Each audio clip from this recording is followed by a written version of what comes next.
Chapter 540. Xian Feng was probably scared out of his wits and did not react for a long time. The ferocious beast was gone just like that? It was so easy, like cutting a carrot. It was gone. The monsters could not believe it. However, when they expressed their disbelief, the monsters over there had already rushed over. Shi Shang thought of a very classic word. A group of monsters dancing wildly. Shi Shang was not in a good mood. Now that he had the chance to kill, he would seize the opportunity. When Shi Shang was not fighting against the male and female protagonists, he would basically kill them in seconds. Xian Feng probably saw that the situation was not right and ordered his people to retreat. Go and stop that little bastard.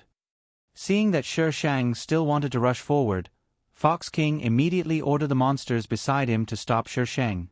Behind them was Xian Feng's territory. It was not wise for them to chase after them. Shi Shang was forced to stop.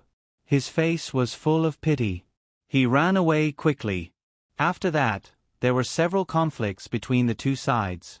However, with Shi Shang, the monster-killing weapon, Xian Feng basically did not gain any advantages. King that Yue. The scholar did not know how to describe it. As long as she targeted, it was absolutely a dead end. Especially the sword in her hand. It was said that it was called the demon-slaying sword. She was a monster herself, but she used a sword called the demon-slaying sword. King, the sword in her hand? The enchanting woman's eyes were full of greed. That sword was a good one. After observing for so many days, she found that the woman was so powerful only because of the sword. When she did not use the sword, her combat power was obviously reduced.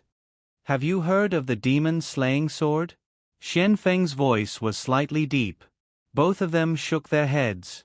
They had never heard of the demon-slaying sword. King, someone outside wants to see you. A small monster hurriedly ran in from outside. Someone? Why would someone want to see me at this time? Before Xian Feng said anything, a figure slowly appeared at the entrance of the hall. Xian Feng and Fox King were fighting fiercely. Shi Shang occasionally went up to kill the monsters. More often, he commanded a group of monsters to sweep the battlefield. The opponent arranged tactics, but she rushed in alone. She either directly attacked or threw small balls. Tactics were useless. Fox King was very anxious. What strange people did she meet outside? Why did she become so violent?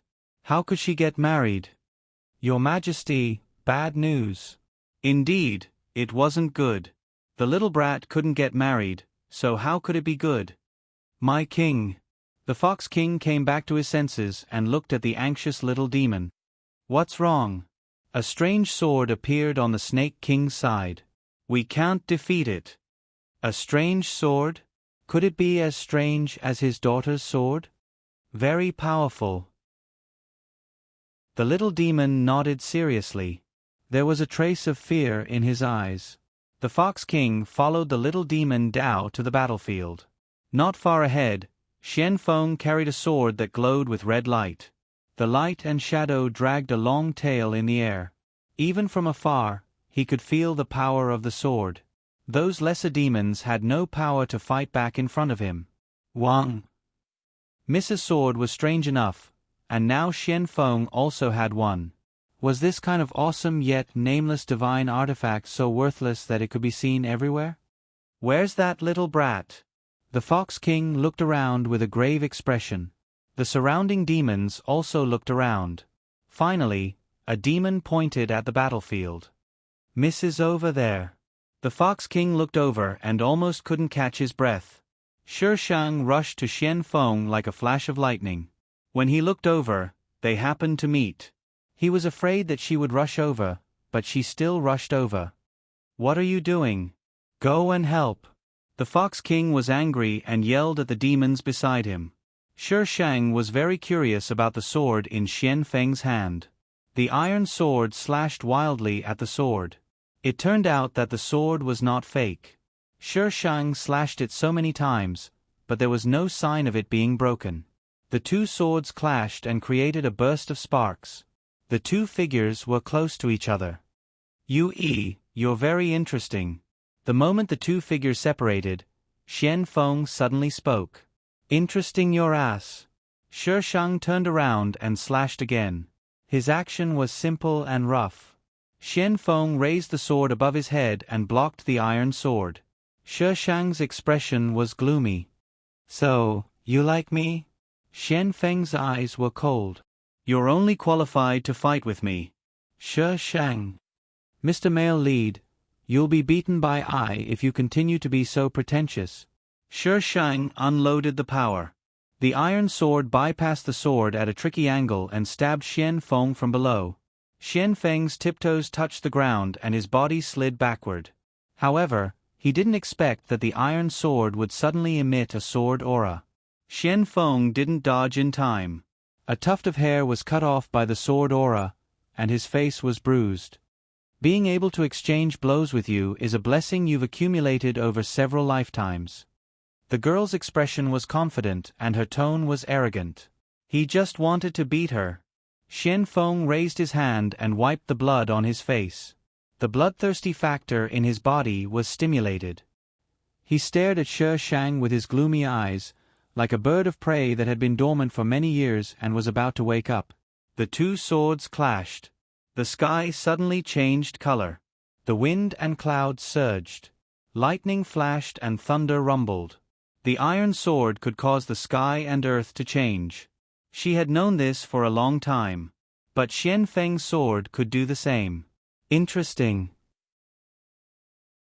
Between the lightning and thunder, the two figures shuttled back and forth in the lightning. They were so fast that only their shadows could be seen. The scene was shocking. All the demons stopped and looked at the two. Who will win? Needless to say, it must be our Mississippi. Yes, it must be our Miss. The demons of the Fox tribe worshipped her. They firmly believed that their Miss would win. The Fox King stared at the sky with a gloomy face. Lightning flashed through his pupils, reflecting the worry in his eyes. Clang! Someone fell from the sky. They couldn't see who it was because the distance was too far. Everyone stretched their necks to look over there. After a while, the dark clouds in the sky dispersed, revealing the figure that was covered. The Fox tribe immediately cheered. It's our Miss. Our Miss won. Shi Shang fell from the sky and walked towards Xian Feng, who stood up shakily from the ground. Her black hair intertwined in the air. Her black skirt swayed.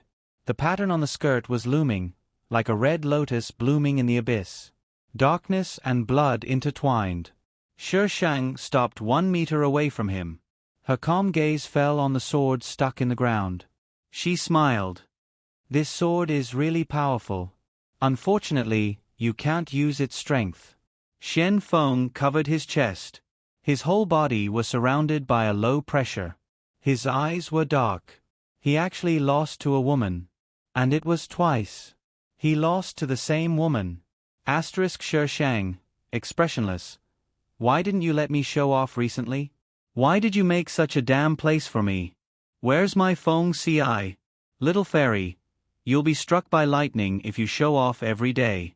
Didn't you see that just now? You don't love Feng Ci. What does it have to do with you where he is? Shi Shang, draws sword, little fairy, pretending to be calm. Don't think that I'm afraid of you because you have a sword. I'm telling you, I'm not afraid. Shi Shang, honeyed smile. I think you don't want the votes anymore. Little fairy, flopping down on her knees. Guru, I was wrong. Chapter 541.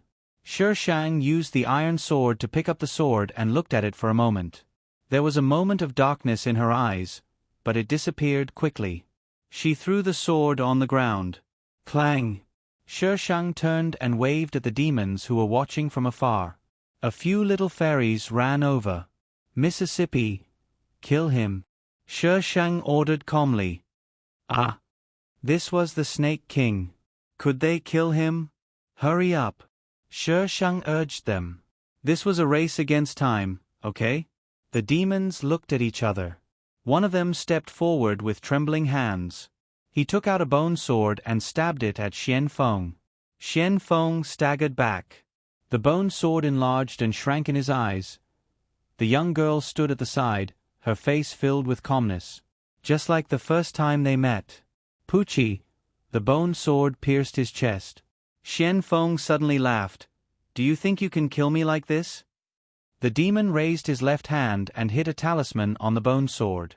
The talisman turned into a light and flowed into Xian Feng's body from the bone sword. Xian Feng's expression froze. He slowly lowered his head and looked at the light on his chest. His eyes were full of disbelief. Shi Shang crossed her arms and looked arrogant. Idiot, do you think I will fall for it again after the first time? Xian Feng's mouth was bleeding. He reached out to grab the bone sword and pulled it out.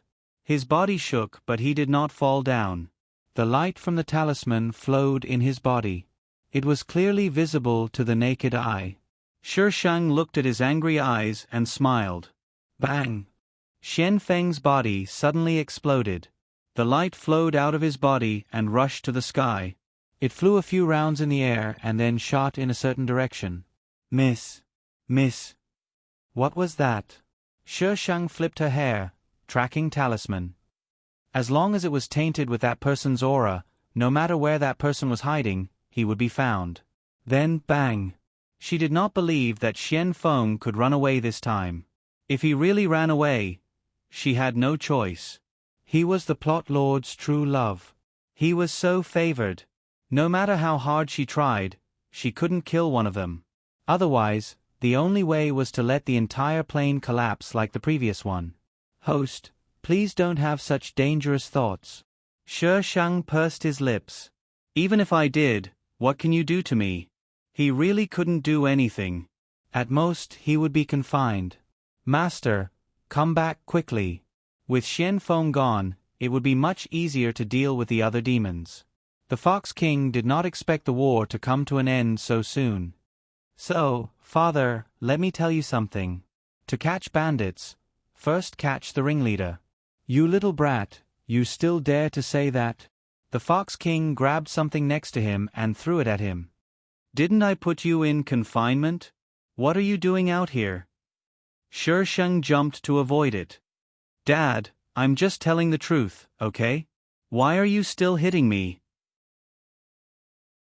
Believe it or not, I will run away from home in front of you. How dare you run away from home? I won't break your legs. You can't beat me. Fox King clutched his chest in pain. This little brat. He was so angry. She could be so powerful because he gave half of his cultivation to her.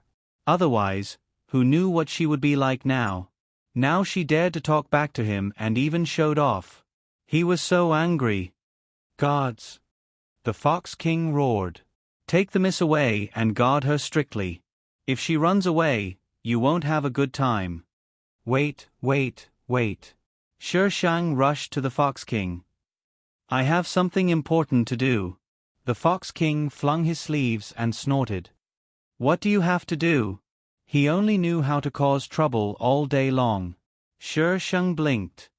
Father, aren't you going to be the Demon King? Do you think the Demon King is a cabbage? You can have it just because you want it? The Fox King glared at him. Shi Shang nodded seriously. Of course. The Fox King. Where did this arrogant little brat come from? He did not have such a daughter. Although the Fox King's side had won, there were many demons who were not convinced. Except for those who had been visited by Shi Shang, many demons said that they had been coerced before, and now they wanted to maintain the status quo.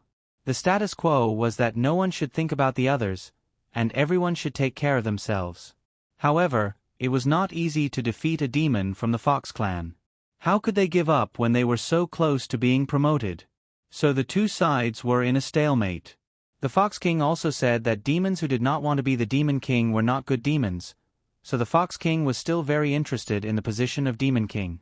Unfortunately, he could not resist the pressure of reality. Just when he was about to give up, the clans that had been the most noisy suddenly stopped. Just like those demons who had come to ask for an alliance, they strangely began to acquiesce.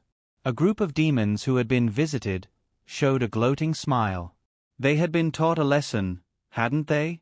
They should face difficulties together. This was the correct way for the demon race. The demon race was unified. The Fox King was promoted to the Demon King. Shi Shang was promoted to the Demon Princess. Since becoming the princess, Shi Shang's daily life, blind dates. Blind dates. Blind dates. The Fox King was very keen on marrying off his daughter. He was unwilling to let her marry off. How could these little demons dare to marry Shi Shang? Thinking of her fierce figure and the sword called the demon-slaying sword, they trembled all over. They could not afford to have such a fierce princess. Shi Shang, who had been tormented to the point of impatience, ran away from home. I still have the female lead to abuse. How could I stay here and wait for death? Inaros, please let me stay here and wait for death. Don't introduce me to anyone. Isn't your son-in-law online?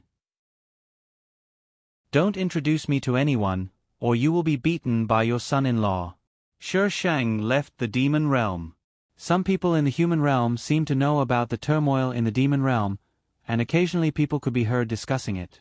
However, the contents of the discussion were mostly irrelevant and far from the truth. For example, they actually said that the demon princess was big, ugly, violent, and no one dared to marry her. Shi Shang was angry. She was violent, but where did the word big and ugly come from? What the hell was ugly? I'm petite, cute, charming, and moving, the moon shames the flowers, and the birds fall from grace, okay? You will be beaten if you spread this nonsense. Host, why don't you say that you are the most beautiful person in the world? Stupid mortals are not worthy of you. How can stupid mortals be worthy of me? Master, do you have any medicine to cure narcissism? I want to give you a cart. Master, come back quickly. Shi Shang was thinking about where to find the female lead. What was the female lead doing at this time? Up ahead. There was a sudden commotion behind him. Shi Shang turned around and saw a group of men and women in strange clothes running towards him. There was a commotion over there. Shi Shang's delicate body shook, and he ran away. Dear father, you are trying very hard to catch me. When this group of demons was released, it was obvious that they were different from the coquettish sluts outside. Asterisk system. How can I make the host do the task well? I am waiting online. It is urgent. System A, erase System B, erase system. If you want to erase, I need to ask you. System A, hide her man. System B, kill her whole family. System owner, she is different from the other coquettish bitches. Don't waste your energy. Just give the task well and don't talk to her. Chapter 542. Shi Shang was chased around by a group of little goblins. Damn it, they should hide their identities, but they didn't hide at all. While chasing her, this group of little goblins had to be chased by human cultivators. Shi Shang sometimes had to go back to save this group of idiots. But he didn't see those little goblins in the past few days. Did they give up? Shi Shang shook his head. They were chasing him very hard. How could they give up without saying a word? Shi Shang walked into a restaurant while thinking. He had to fill his stomach first. Halfway through the meal, a group of men who were talking about which brothels girls were better suddenly changed the topic. Recently, the Yu Yang sect has caught a lot of demons. So many demons have been released from the demon realm. Are they going to fight with us? The demon realm has just been unified. How can they fight with us? I heard that they are looking for someone. Looking for someone? Who are they looking for? Who knows? Didn't the Yu Yang sect just catch a group of demons yesterday? Maybe there will be news in a few days. Shi Shang's mouth twitched. People used the word bad to describe catching demons. This group of little goblins was stupid enough. Yu Yang sect. She had a deep relationship with this sect. She was chased by them as soon as she arrived. She was still the #1 enemy on the blacklist of the Yu Yang sect. Sigh. The captured little goblins had to be sent back to the Yu Yang sect and dealt with together. Those people were probably afraid of long delays, so they used the talisman extravagantly. Shi Shang stepped on the iron sword and flew into the Yu Yong sect. The disciples guarding the mountain only saw a shadow. They didn't see what it was at all. In the square of the Yu Yong sect, the little goblins were locked in several iron cages. All of them had nothing to live for. Goblin number 1, why hasn't the princess come to save us yet? Goblin number 2, maybe the princess doesn't know that we have been caught. Goblin number 3, so we can only wait for death now? Goblin number 1, I don't want to die. Who wants to die? They didn't want to die either. But if they were caught, only death would await them. A group of little goblins saw people walking towards them in the distance. They gathered together and shivered. These people's cultivators were much more terrible than them. One of the older men stroked his goatee. There are so many demons. How do we deal with them? Burn it. Another fat man beside him said with familiarity, burn it. The man with the goatee nodded in agreement. With so many demons, it would be more convenient to burn them. A group of disciples began to place firewood and oil around the cage. They want to burn us to death. Woo woo, why isn't the princess here yet? Why are you crying? Even if we die, the princess will definitely avenge us. Perhaps even the princess doesn't know.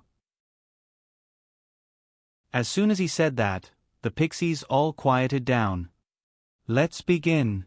The goateed man nodded slightly. The disciple holding the torch immediately threw it onto the firewood. The fire instantly soared high, engulfing all the little fairies inside. Ah! Screams suddenly rang out. However, the voice did not come from the flames, but from behind them. Before anyone could turn around, a black shadow fell from the sky and smashed right into the fire. It twitched twice and then stopped moving. In the next second, a powerful force swept towards the bonfire, causing the burning firewood to splatter everywhere. The flames suddenly went out. The space froze for a moment, as if someone pressed the pause button. Someone's here. A disciple pointed to the sky and shouted. How did she come in? Why didn't anyone notice? It's Yue. Everyone in the Yu Yong sect knew the name Yue. She had disappeared for such a long time, but she appeared again. Yes, she was also a demon. She must have come to save these demons. Don't panic. The goateed man calmed the others down. Shi Shang jumped down from the sky, and the iron sword fell to the ground. A crack was directly formed on the ground, and the crack spread in the direction of the crowd like a spider web. Everyone stared at the crack with their mouths agape. The crack stopped in front of the goateed man and did not move forward. But nothing strange happened. Everyone was speechless.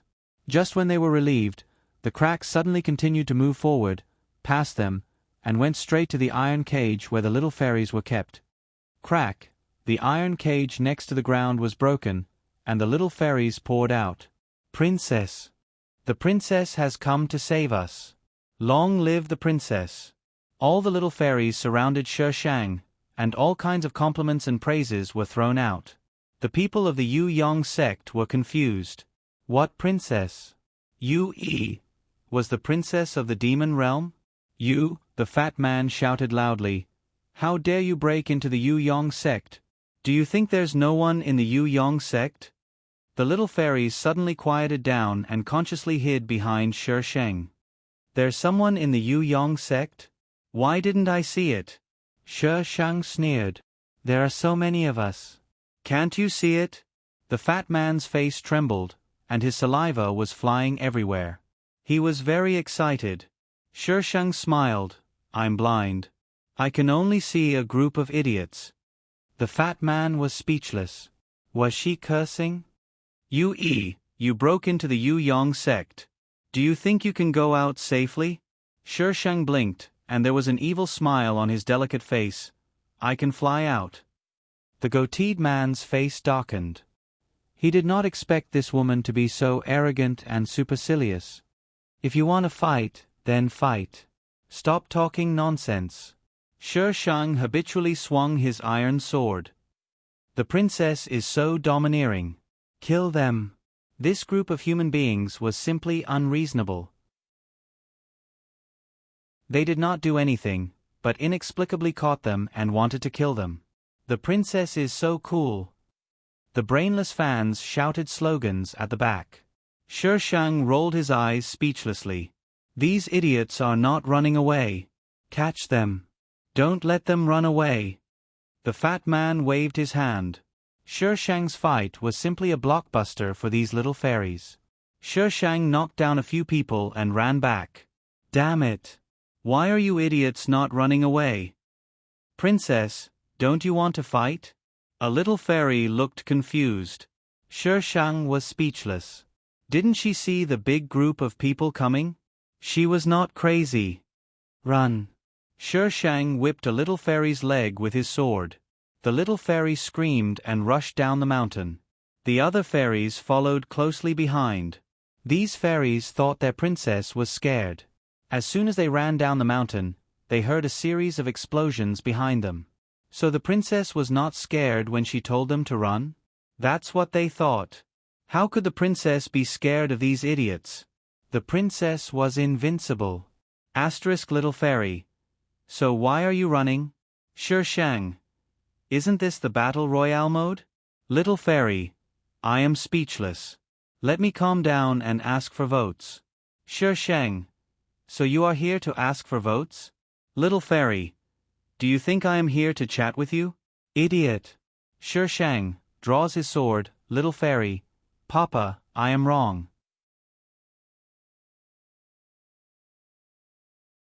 Chapter 543. The Princess of the Monster World blew up the Yu Yang sect. This news soon became the headline that everyone was talking about. The Yu Yang sect asked the Monster King for an explanation. The Monster King was even more ruthless. He didn't care who made the trouble. Inwardly, however, he was hopping mad. He wished he could drag Shi Shang, this disobedient brat, back and whip her a few dozen times. The people of the Yu Yang sect were also angry. They couldn't let this matter go. If the Monster King didn't care, they would take care of it themselves. So the mortal world was even more chaotic. Everyone, please do me a favor. As long as this little girl can bury her father, this little girl will be willing to do anything to repay everyone's great kindness. A pretty girl was kneeling on the side of the road. There was a handcart behind her. It was covered with a straw mat. Her hands could be seen faintly. She wanted to sell her body to bury her father. Shi Shang stood in the crowd and looked around. He didn't see any strange people, so he was relieved to watch the show. Oh, this little girl is very beautiful. Come on, raise your head and let me see. The man dressed as the young master pinched the girl's chin and forced her to raise her head. Someone must be flirting with her. The girl's eyes were full of tears. Her cheeks were slightly red. She looked so pitiful. The man touched the girl's face with bad intentions, and his hand started to move down mischievously. The girl was obviously frightened and shrank back. The man was so strong that he held her hand so that she couldn't move away. Young master, please respect yourself. The girl kept dodging. Respect myself? Ha ha ha, don't you want to sell your body to bury your father? I have a lot of money. Come on, let me touch you. Let me go. Ha ha, your skin is so good. Tut, tut. Your hand is also beautiful. The girl was half held in the arms of the man. He was flirting with her. The onlookers seemed to be a little afraid of this man. They didn't dare to say anything. Let her go. A shout came from behind the crowd. Then the crowd separated. Two figures appeared in everyone's sight. Let her go. The hero came to save the beauty. Wait, this voice? Shi Shang's eyelashes trembled. He looked at the two people who came in. Sure enough, he could meet the heroine in a place where there was bullying. This was good. The man beside the heroine. It was Qing Han. Qing Han noticed Shi Shang immediately. Shi Shang grinned at him. With a slight movement of his fingers, the iron sword appeared in his hand and he rushed towards Yu Shaoqi like a ghost. Ah! When he drew his sword on the street, the people around him covered their heads and ran away. Even the man who was flirting with the girl let go of the girl and hid behind his bodyguard. Qing Han quickly pulled Yu Shaoqi, and the iron sword brushed past Yu Shaoqi's ear with a sharp wind. He turned his sword and swept it towards her neck. Yu Shaoqi was probably frightened by this change. By the time she reacted, Shishang's iron sword was already in front of her. When the iron sword was about to approach Yu Shaoqi, a great resistance slowed down the Shishang's movement. Yu Shaoqi took the opportunity to dodge aside and drew a strange symbol in the air with her finger. Her spiritual power surged toward the Shishang, full of murderous intent. In such a short time, Yu Shaoqi's strength had increased so much. The spirit energy was like a sharp blade that covered the sky as it attacked Shishang. Shishang's skirt was torn to shreds and she was forced to retreat a few steps. Yu Shaoqi's face was full of anger. I don't want to kill you. Shishang looked down at his skirt and did not speak. Master doesn't remember you. It's useless for you to pester him like this. Yu Shaoqi continued, even if you kill me, Master will not remember you. Qing Han stood behind and looked at her indifferently. His eyes were full of strange halos. Shishang raised his head slightly and glanced at Yu Shaoqi calmly. There was a strange silence in the air. Whoosh! The sound of something breaking through the air came from behind and a creepy sense of crisis rose from the bottom of Shishang's heart. She swept the iron sword with her backhand. A tyrannical force swept from behind and hit the iron sword. Shishang only felt that his arm was numb and hung down weakly. Even so, Shishang's expression did not change at all. He looked calmly into the distance. A group of people came from the iron sword and quickly surrounded her. They were the people of Yu Yong sect. Evildoer, give me your life. A loud shout resounded throughout the world and made people's ears buzz. These people did not come for Shishang alone. Yu Shaoqi and Qing Han were also in their encirclement. Shishang's arm was still numb and it was a little difficult for him to hold the sword. Naturally, it was not easy for him to fight. Yu Shaoqi probably knew that she was not the opponent of so many people, so she only defended. Although Shishang was not willing to stand with the female protagonist kept coming to her side and the people of Yu Yong's sect deliberately forced them together. Therefore, Shishang was forced to stand on the same front with the female protagonist.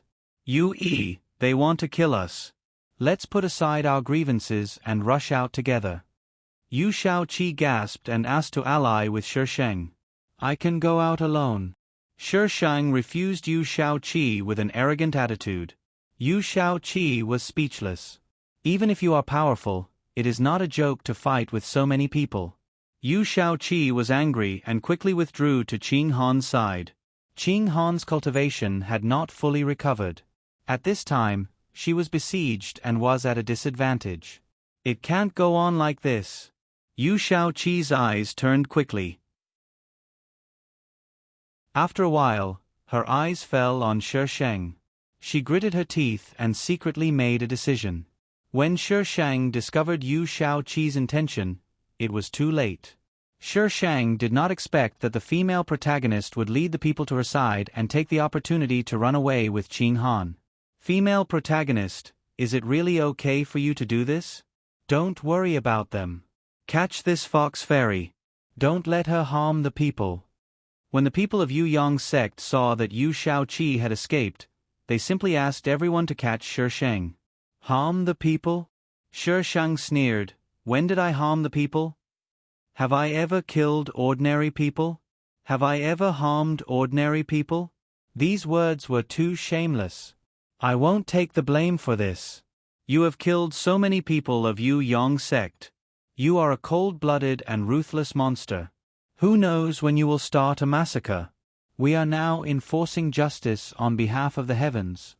The disciples of Yu Yong's sect shouted angrily. If you don't catch the little monsters of the demon realm, will I kill them? Do you think I have nothing better to do? There is nothing good in the demon realm. We are eliminating evil for the people. It is our duty to catch them.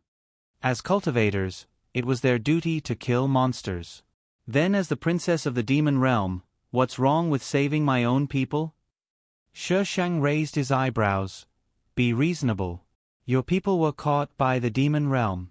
Shouldn't you save them? Shouldn't you kill them? The disciples of Yu Yong's sect. She has a sharp tongue.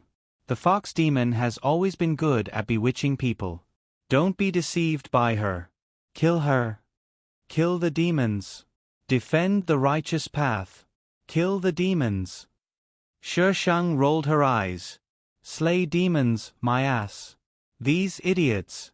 Shishang's gaze swept through the crowd. The person who had just attacked was not here.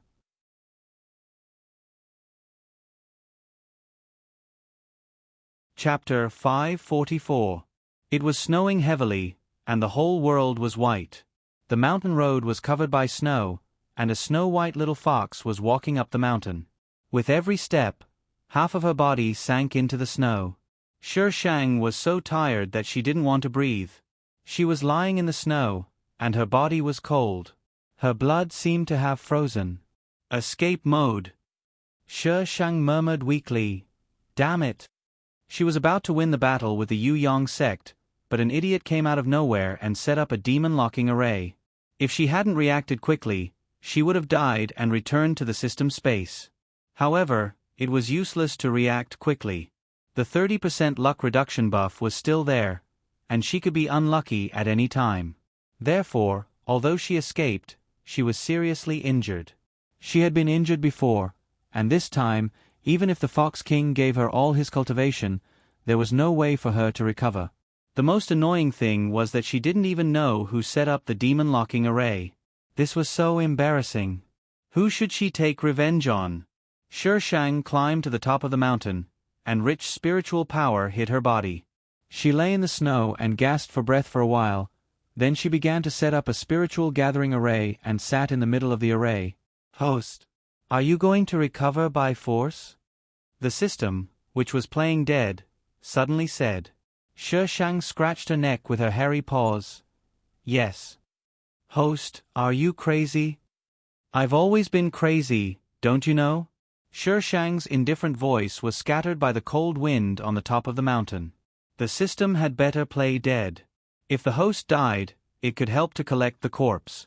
Shishang stayed on the top of the mountain for half a year, from the cold winter to the summer. Her cultivation was restored, but she couldn't recover her human form. Damn it. She couldn't even hold the sword in this state. How could she do anything? After several attempts, Shishang could only give up the idea of recovering her human form. There was really no way to do it. Shishang shook her tail, and the hairy tail seemed to be different. Shishang turned her head to look. What used to be a tail was now only a very thin one. The cultivation of a fox demon was linked to its tail, with 9 tails being the best. However, 9 tails had not appeared for a long time. Now, the fox demon with the most tails was 6 tails, which was the current Fox King. Yue had 3 tails before, but now she only had 1. Holy shit, Harry Potter! Her cultivation level should have recovered. Why was her tail gone? Shishang used her short legs to search left and right for a while, but she couldn't find anything. She really only had her tail left. Ow. Bah. Ah. The Shishang was so angry that he scratched the ground. What kind of plane is this? I don't want to play. Send I back. Host, please choose your method of death. Shishang. Can't you just send me back? No. The system rejected her emotionlessly.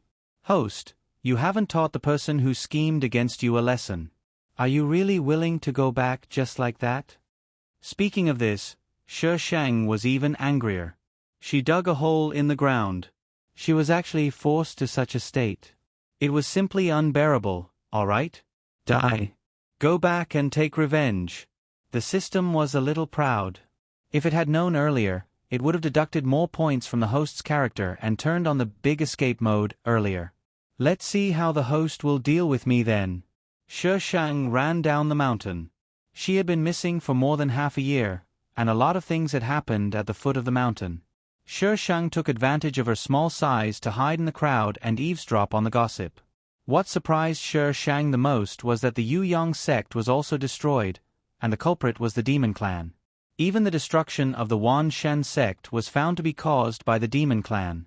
It had been almost a month since the human cultivators joined forces to suppress the demon clan. Shi Shang was dumbfounded. When did the demon clan do such a thing as destroying an entire sect? The demon clan was just a bunch of cowards. In addition to this matter, there were two other things that the people were talking about. One was that Master Qing Han of the Wan Shen sect rebuilt the Wan Shen sect and married Yu Shaoqi. However, Yu Shaoqi and Xian Feng ran away at the wedding. When Shi Shang heard the news, he could only use a few words to describe it. Holy shit.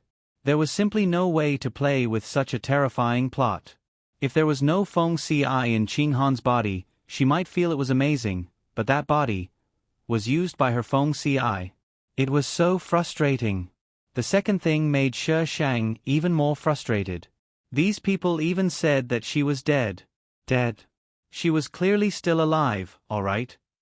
You will get retribution for spreading rumors like this. Shi Shang left the crowded place and walked on the roof with his tail wagging. Xian Feng was still alive. He was still alive. She had used so much force last time, but he was still alive. Damn it. Xian Feng. Shi Shang's feet were crooked, and he almost rolled off the roof. I just walked around casually, and I can have a chance encounter with the male and female protagonists? Shi Shang carefully moved to the edge and looked at the place where the sound came from. Qing Han was pointed at by Xian Feng with a blood-red sword. Yu Shaoqi stood beside him, and her face was full of anxiety. Well, it's that broken sword again. Who picked it up when they cleaned the battlefield last time? It was taken back by the male protagonist again. Xian Feng, don't. Xuanfeng's face was gloomy. Do you still care about him so much? Yu Shaoqi shook her head, but there was a bit of sadness in her eyes. No, he is my master. Xian Feng, don't hurt him. You only have one choice today. Choose him or me. Xian Feng. I am with you. Yu Shaoqi murmured. Why did he force her to choose? Shaoqi. Qing Han's voice was a little hoarse. Yu Shaoqi looked at Qing Han, and her eyes were full of struggle. After a while, she closed her eyes and shouted at Xian Feng, I choose you, let go of my master. Shi Shang supported his head with his short legs, and his small eyes were rolling, imagining the plot. The plot of the novel was probably like this. Yu Shaoqi released Xian Feng, and later, for various reasons, Yu Shaoqi entered the Wan Shen sect and met Qing Han. The two got along day and night, and Qing Han fell in love with Yu Shaoqi, so they started a love triangle. In the end, Yu Shaoqi must have chosen Xian Feng. After being heartbroken, Qing Han became a villain and led people to attack the demon clan. The male and female protagonists joined forces to defeat him. Finally, the male protagonist married the female protagonist, and the two unified the demon clan and lived happily together. System, am I imagining things correctly? I don't want to talk to the host. At this moment, Shi Shang was imagining, and the quarrel was over. Xian Feng took Yu Shaoqi away, and Qing Han stood there alone, with no expression on his face. Shi Shang hesitated for a moment, but he didn't go down to tear Qing Han apart. Everyone was so pitiful. Why was he in such a hurry? Host, will you be so kind? The system didn't believe it. Flips table. I can't even take the sword. How can I go down to tear him apart? Why don't you give me a cheat so that I can go act pretentious? Playing dead again? Do you have any other skills besides playing dead? Shut down. Shi Shang. My retarded system is amazing. This story makes me want to die. Goodbye manually. Maybe I am a bit depressed. Don't shoot me if I am not in a good state. I don't force you to like all the stories, but you have to believe that there are always Easter eggs behind. Ha ha ha.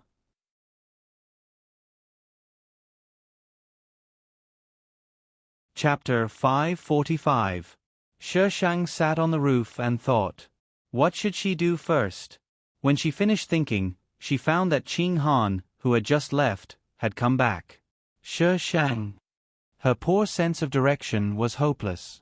Shi Shang found it funny when he saw Qing Han walking around and finally coming back to the same place.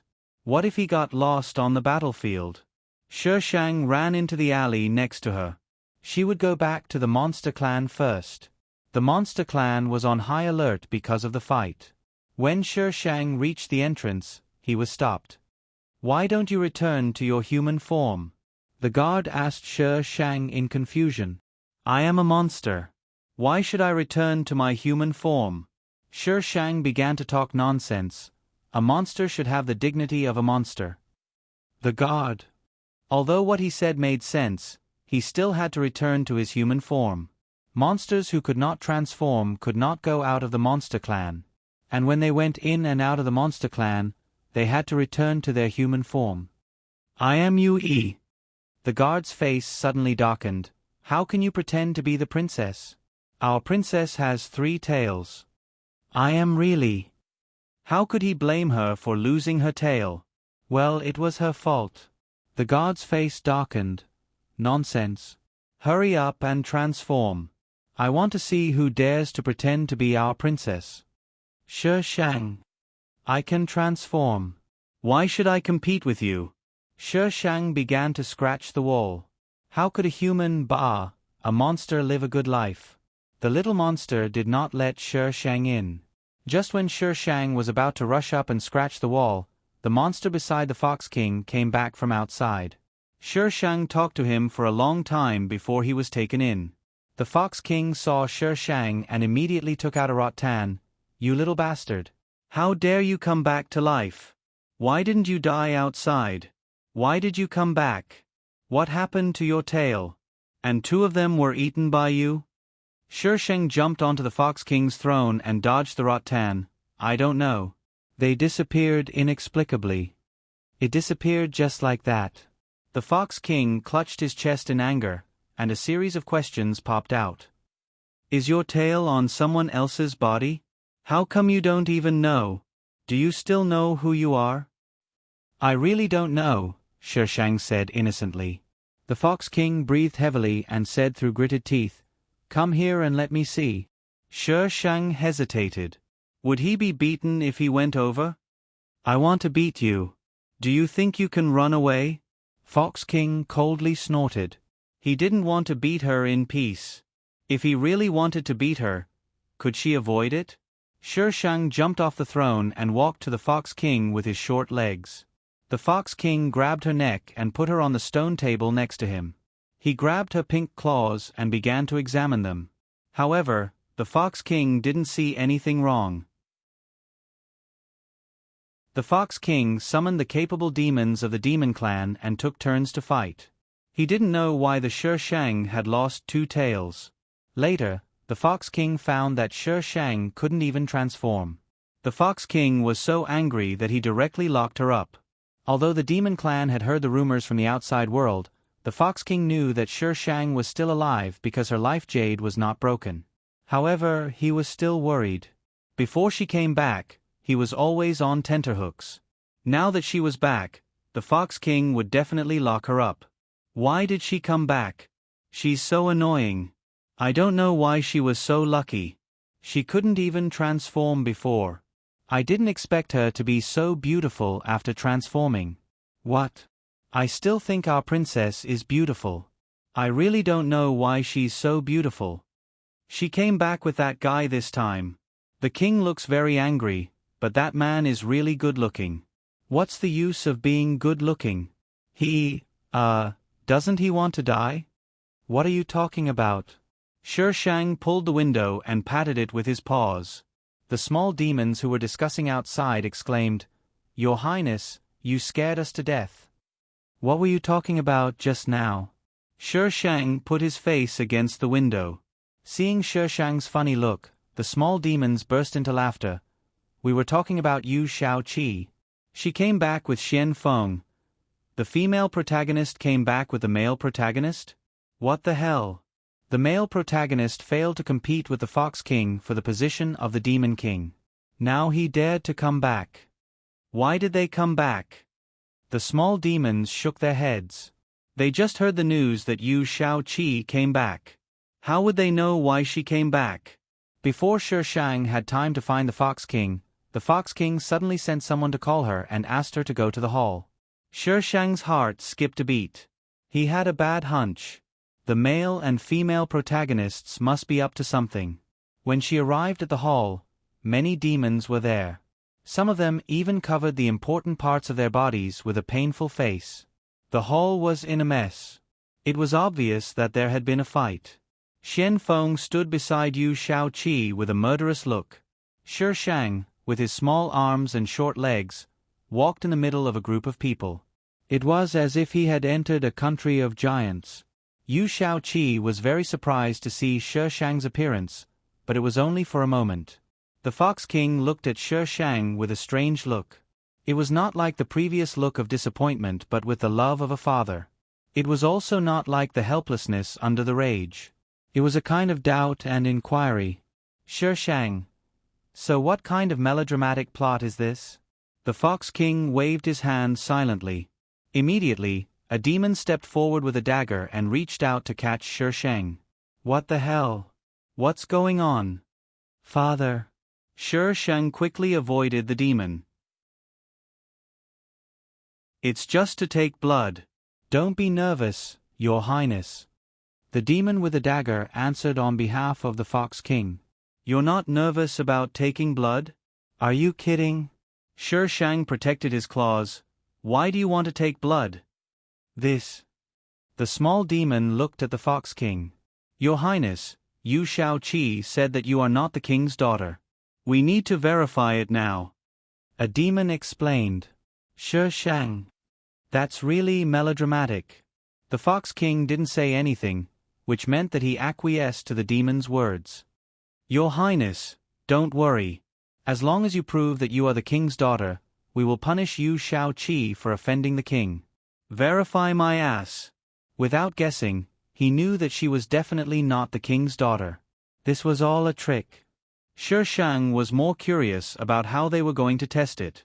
After thinking about it, Shi Shang stretched out his claws, and the small demon with the dagger immediately stepped forward. Shi Shang watched them drip their blood into a bowl of water. A bowl of water. Water, Shi Shang asked. Good face. Is this blood test so high-end that it can be used by both humans and demons? The Fox King dripped his blood into the water, and everyone held their breath and waited for the result. Shi Shang's foxy face made people unable to understand what he was thinking. Shi Shang was thinking at this time, this blood test is unscientific, don't you know? Asterisk little fairy, daughter, I suspect that you are not my biological daughter. Shi Shang. Oh. Little fairy, what's your reaction? Shi Shang. What? I'm not your biological daughter? Then I don't need to take care of you anymore? Little fairy. I was just joking.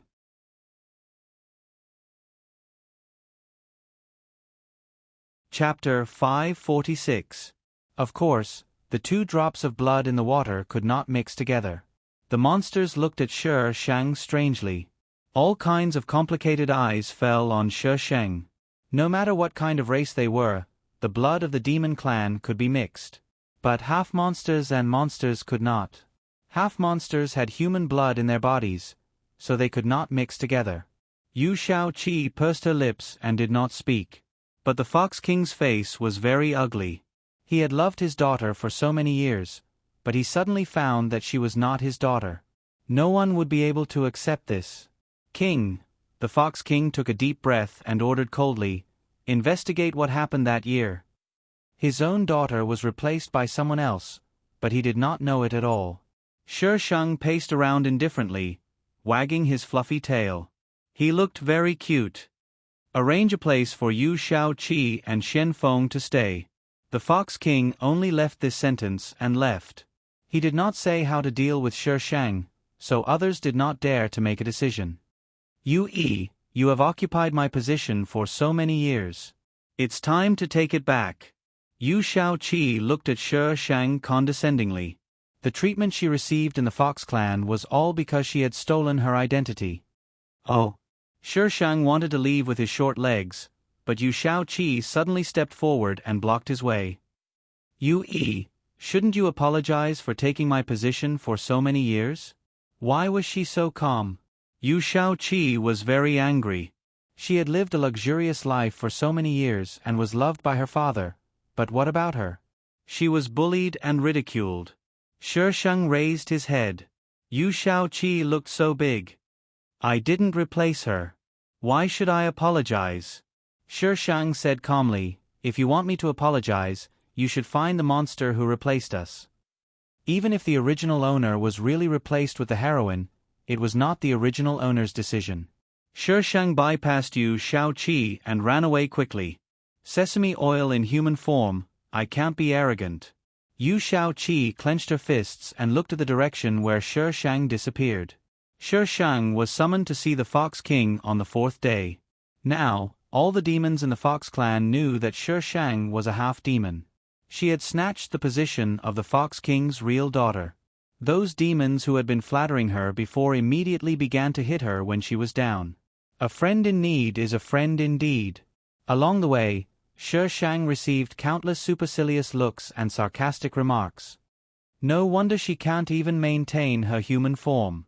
So she's a half-demon. How disgusting. Shameless. She should be chased out of the Yao clan. We don't have such a monster. Shi Sheng walked past them calmly. In the past, the Fox King used to call her a little brat whenever he saw her, but now he was sitting on the high seat with a serious look on his face. The Fox King had mixed feelings. After all, this was the daughter he had raised for so many years. It would be a lie to say that he had no feelings for her. However, she was not his daughter. The Fox King stared at the Shi Sheng for a long time before he slowly opened his mouth.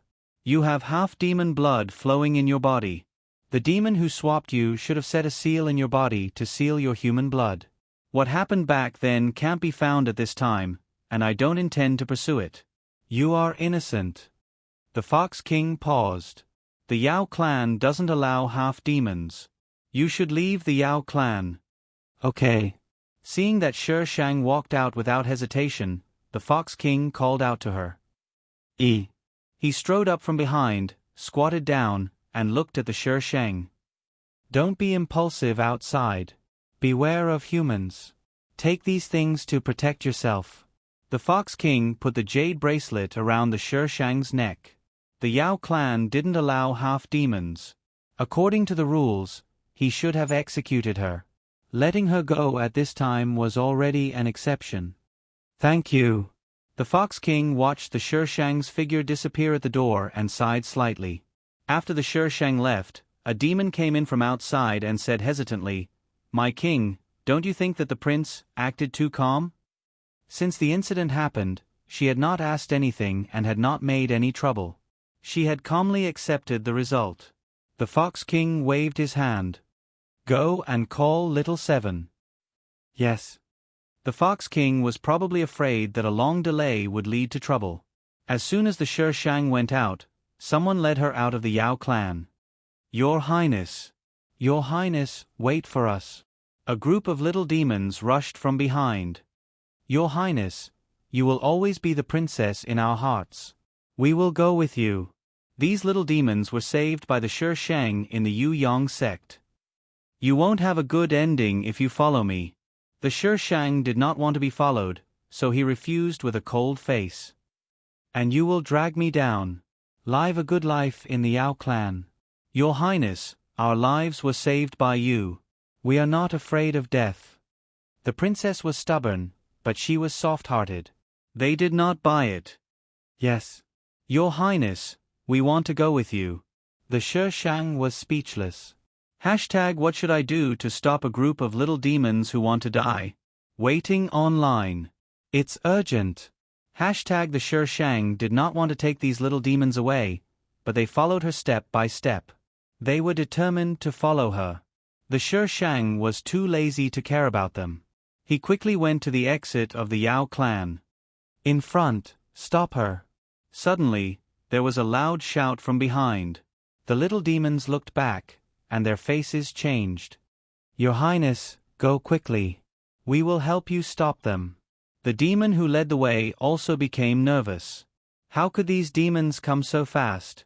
The Shi Shang also knew the rules of the Yao clan. These demons probably wanted to kill her. Take the princess away. A little demon did not care about etiquette. He picked up the Shi Shang and ran with all his strength to the exit. However, they were still too slow. They were blocked by the group of demons who chased after them. Hand her over. A strong man glared angrily. She is a half-demon. She must be executed. Do you want to rebel? No. The little demon holding the Shi Shang firmly refused. The princess is a good demon. She is a half-demon, a half-demon. The man raised his voice. Have you forgotten the rules of the Yao clan? It is not the princess' fault that she is a half-demon. She did nothing wrong. How can you execute the princess? We will not hand the princess over to you. Over our dead bodies. Fine. Since you want to die, don't blame me for being merciless. The man snorted and waved his hand. I don't care if you live or die. The Shi Shang touched his forehead with his little paw. How troublesome. He had told them not to follow. Where was Ai's sword? The iron sword appeared out of thin air. However, it was too big for the Shi Shang's little paw to hold it. Demon-slaying sword. It was unknown who cried out in horror, but the Fae who were near them immediately retreated. They looked fearfully at the cold and threatening iron sword floating in the air. Buzz. The iron sword vibrated. An invisible force was emitted from the sword, forcing the demons to continue retreating. You are the demon-slaying sword. Your whole family are demon-slaying swords. I am not. Asterisk the iron sword. I am not called demon-slaying sword. Cherub. Then what is your name? The iron sword. Shenyuan sword. Cherub. It is obvious that little fairy plagiarized it. The iron sword.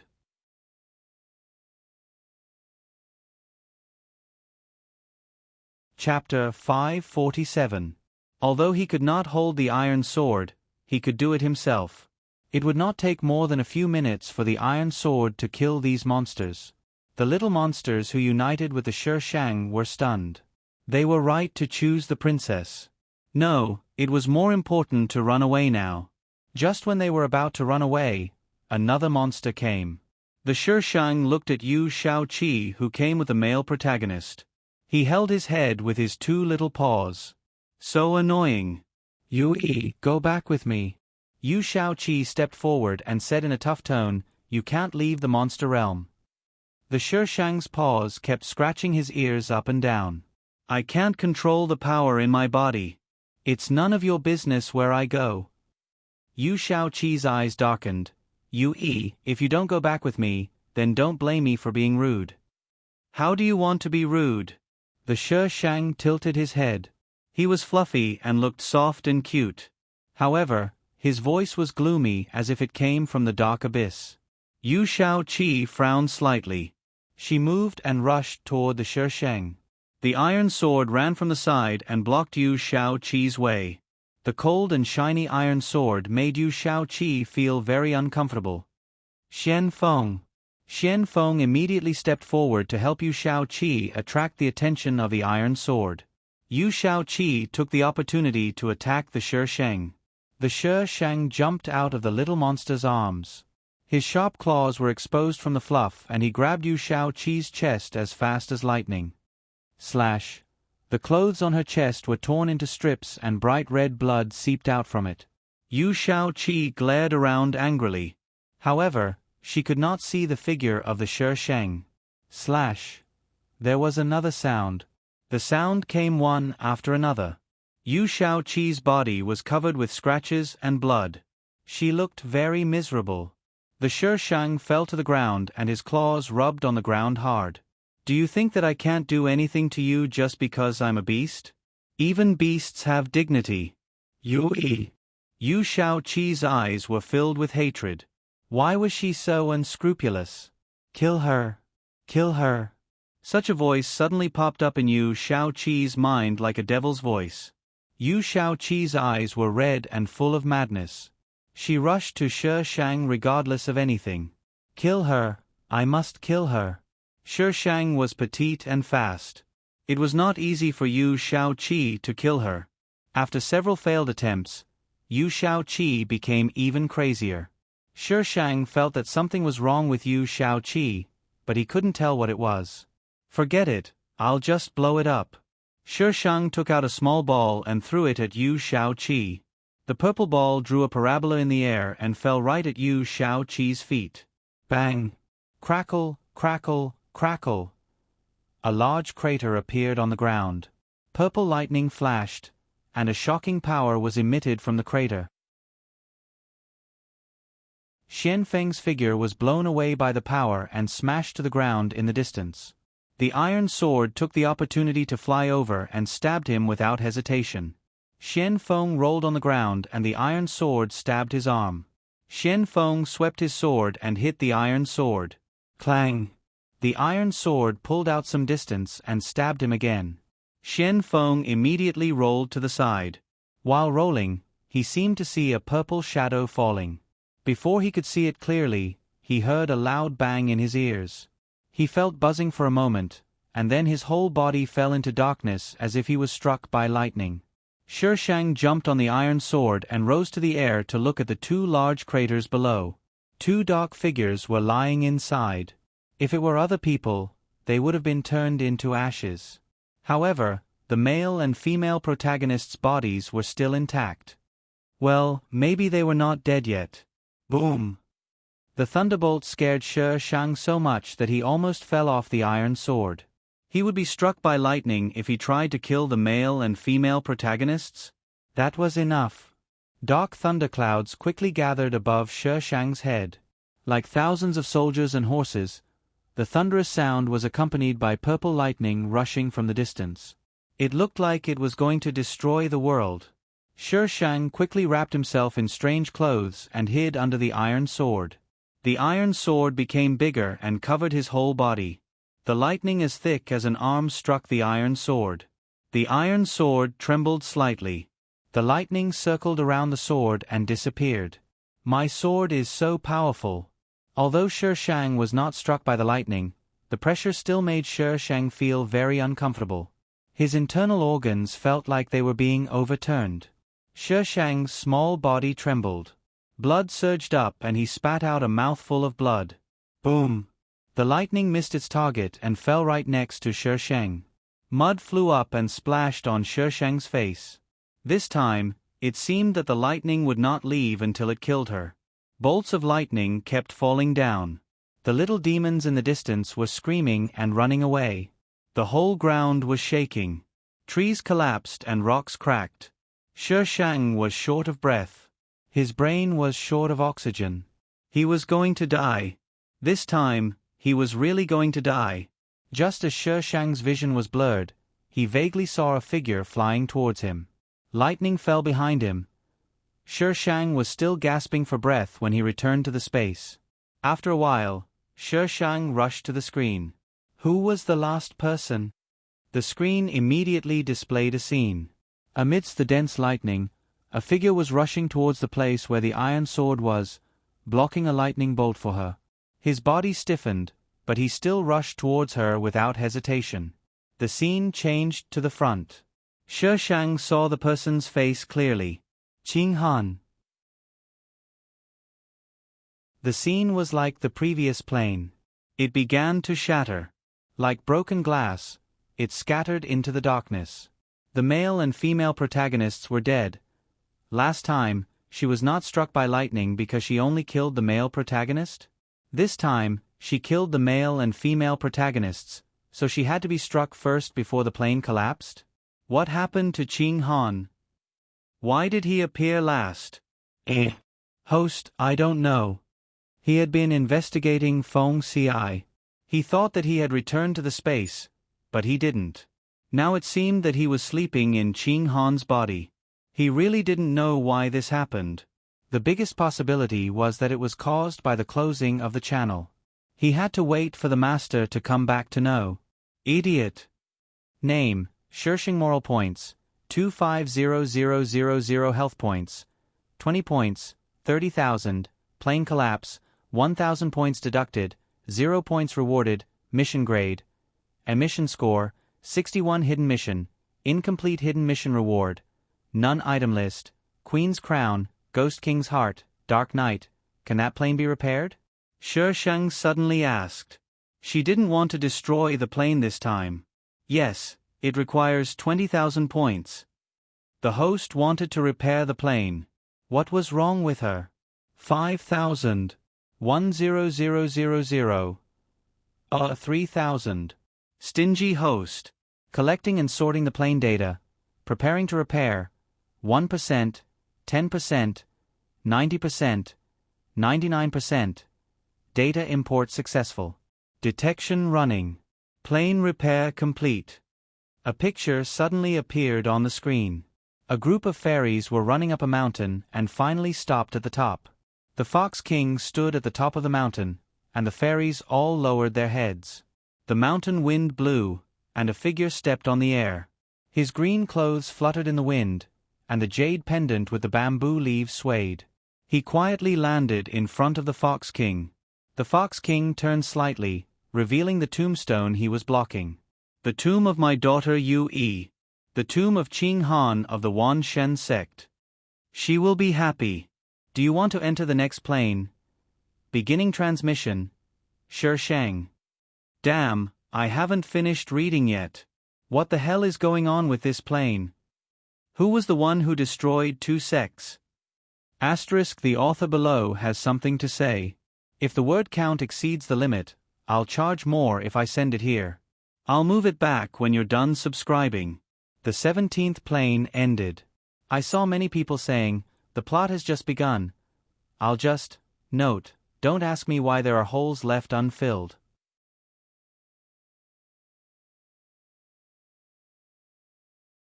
Chapter 548. As soon as Shi Sheng opened her eyes, she found herself surrounded by a group of people in ragged clothes. Their faces were beyond recognition. What the hell? Damn it! They were zombies. Some of them had half of their heads cut off, but they were still moving. Some of their intestines fell out and were stepped on by other zombies, dragging them out. The dense crowd of zombies was slowly approaching her. Damn it! My system is so awesome. Even the escape mode is like this. Damn it! What is this body wearing? High heels? The end of the world is here, and she dares to wear high heels. This is not the way to court death. Shi Sheng quickly threw off her high heels. In just a few seconds, the army of zombies was in front of her, baring their fangs and brandishing their claws to catch her. Shi Sheng took out the iron sword and slashed at the nearest zombies. Obviously, this body had not been trained. Shi Sheng did not dare to stay any longer. She killed a path and quickly ran to a supermarket nearby. Just as she was about to reach the supermarket, a zombie suddenly jumped down from above and blocked Shi Sheng's way. Roar! The zombie bent slightly like an animal and roared at Shi Sheng, baring its teeth. Its face was rotten. One of its eyeballs had fallen out, but the other one was red. Roar! The zombie roared again. The zombies that were chasing after Shi Sheng seemed to be frightened. They paced back and forth, not daring to move forward. Damn it! This zombie is obviously a mutant. The zombie roared again. A bunch of flames appeared in its rotten palm. The next second, the flames shot up and attacked Shi Sheng like a fire dragon. Shi Sheng! Damn it! The system is so stupid. Shi Sheng rolled to the back of the car next to her. The flames burned the place where she had been standing, and the car melted instantly. Damn it, my zombie! Seeing that the zombie was about to catch up, Shi Sheng took out a small ball and threw it. Who told you to be so awesome? The violent explosion shattered the glass windows on the side and scattered them down. Shi Sheng's eyes were sharp and her hands were quick enough to avoid it. However, he knocked his head against the car door. Before he could get up, another zombie jumped out of the car. Shi Sheng rolled on the ground again, then jumped up and hacked at the zombie. His luck was truly amazing. I'm tired and don't want to talk. Shi Sheng looked at the location of the explosion, but he didn't see the mutated zombie. He guessed that it had been killed. It wasn't like they were the male and female protagonists with halos, so it was normal for them to die from the explosion. The zombies in the distance started to move again. Shi Shang rushed into the supermarket. The mutated zombies had already come out. Probably the apocalypse had already begun for some time. Everything in the supermarket had already been looted. There was nothing left. Shi Shang took care of the zombies in the supermarket and ran to the second floor. He blocked all the exits and started to clean up the zombies on the second floor. By the time she was done, Shi Shang felt as if his hands were no longer his own. So damn sour. Shi Shang checked again to make sure there were no zombies. He found a place with a good view and sat down. Damn it, the battle mode is so hard to play. I only saw that the host was very good at it, but I didn't see how hard it was. If it weren't for her luck, she would have been able to show off. Shi Shang pulled his clothes and turned his head to look at his waist. He felt a little pain just now. When he looked at his waist, he was stunned. His body was caught. The wound wasn't deep, but it had turned black. Shi Shang took a few deep breaths. Calm down. Calm down. Even if he was caught, he could still become a paranormal. Shi Shang simply treated the wound and took out a tablet. On the black screen, there was only a 100% progress bar. Shi Shang clicked on the progress bar. The screen suddenly changed. Host, can you tell me what this is? Why did it look so familiar? Your database. Shi Shang's fingertips slid quickly on the screen. His tone was so relaxed as if he was saying that the weather was good today. Master. Master. Come out. Something bad is going to happen. Don't shout. I've cut off your connection. It might take him some time to contact you. The light from the screen reflected on his face. It was inexplicably gloomy. The system wanted to cry in the toilet. The last time it hacked into the system, its master said that she must have done something. It didn't believe him. What could she do in such a short time? But now, she had copied the entire database. She even established a channel with the database. Shi Shang quickly checked all the data. Other than some basic data, there was no information about the system's master. TSK. TSK. She hid it well. There was also no information about Feng Ci. According to Shi Shang's guess, if Feng Ci was also a person, then it was very likely that they shared the same system. But it seemed that this wasn't the case. Feng Ci's system was different. Or rather, it was independent. It wasn't that he didn't gain anything. At least he had a script. Then, Shi Shang paused and smiled. From today onwards, I will be your master for a period of time. Happy cooperation. No, I don't want to cooperate with you. The system just wanted its master to come back quickly. However, the system didn't know that Shi Shang had directly destroyed the channel. It would take a long time for its master to rebuild the channel. Insufficient authority, unable to change. The pop-up window that suddenly popped up made Shi Shang give up on changing the system data. Transferring the plot. The host's character is too low. Unable to provide the plot. The system originally wanted to say that, but the fact was, transmitting the plot. The system crashed.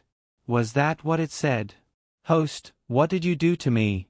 This was an apocalyptic story. The female lead, Mu Xin, was a student in an ordinary university before the apocalypse. But when the apocalypse came, she got a supermarket created by an alien civilization.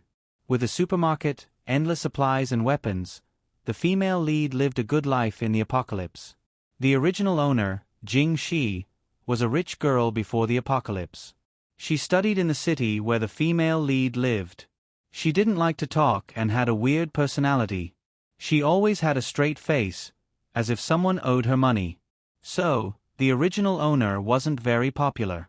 When the apocalypse came, she fled with the female lead. On the way, the original owner's brother, Jing Ji, came to find her. However, the female lead fell in love with Jing Ji and began to approach Jing Ji intentionally or unintentionally. However, Jing Ji only had eyes for Jing Shi. He didn't feel anything for the female lead. When the female lead saw how good Jing Ji was to Jing Shi, she was sad sad, and jealous. Jing Ji was separated from them at that time. The female lead was distracted when she went out to kill zombies. She almost died under the zombies, and the whole team was implicated.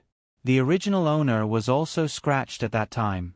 Although people who were scratched had a certain chance to become a superpowered person, the probability was very small. At that time, the whole team was surrounded. Someone had to lead the zombies away. The female lead mentioned that the original owner was scratched, so the team decided to abandon the original owner. Jing Ji was not there, and the original owner was not liked. No one spoke for her. The original owner was left behind. However, she didn't become a zombie. Instead, she awakened the wood and light powers. Both the wood and light powers belong to the healing category. This kind of power was very popular in the apocalypse. However, a woman with no fighting power would inevitably be bullied even if she had such a precious power. Although the original owner had a certain status in a big base with his power, she hated those people for leaving her behind.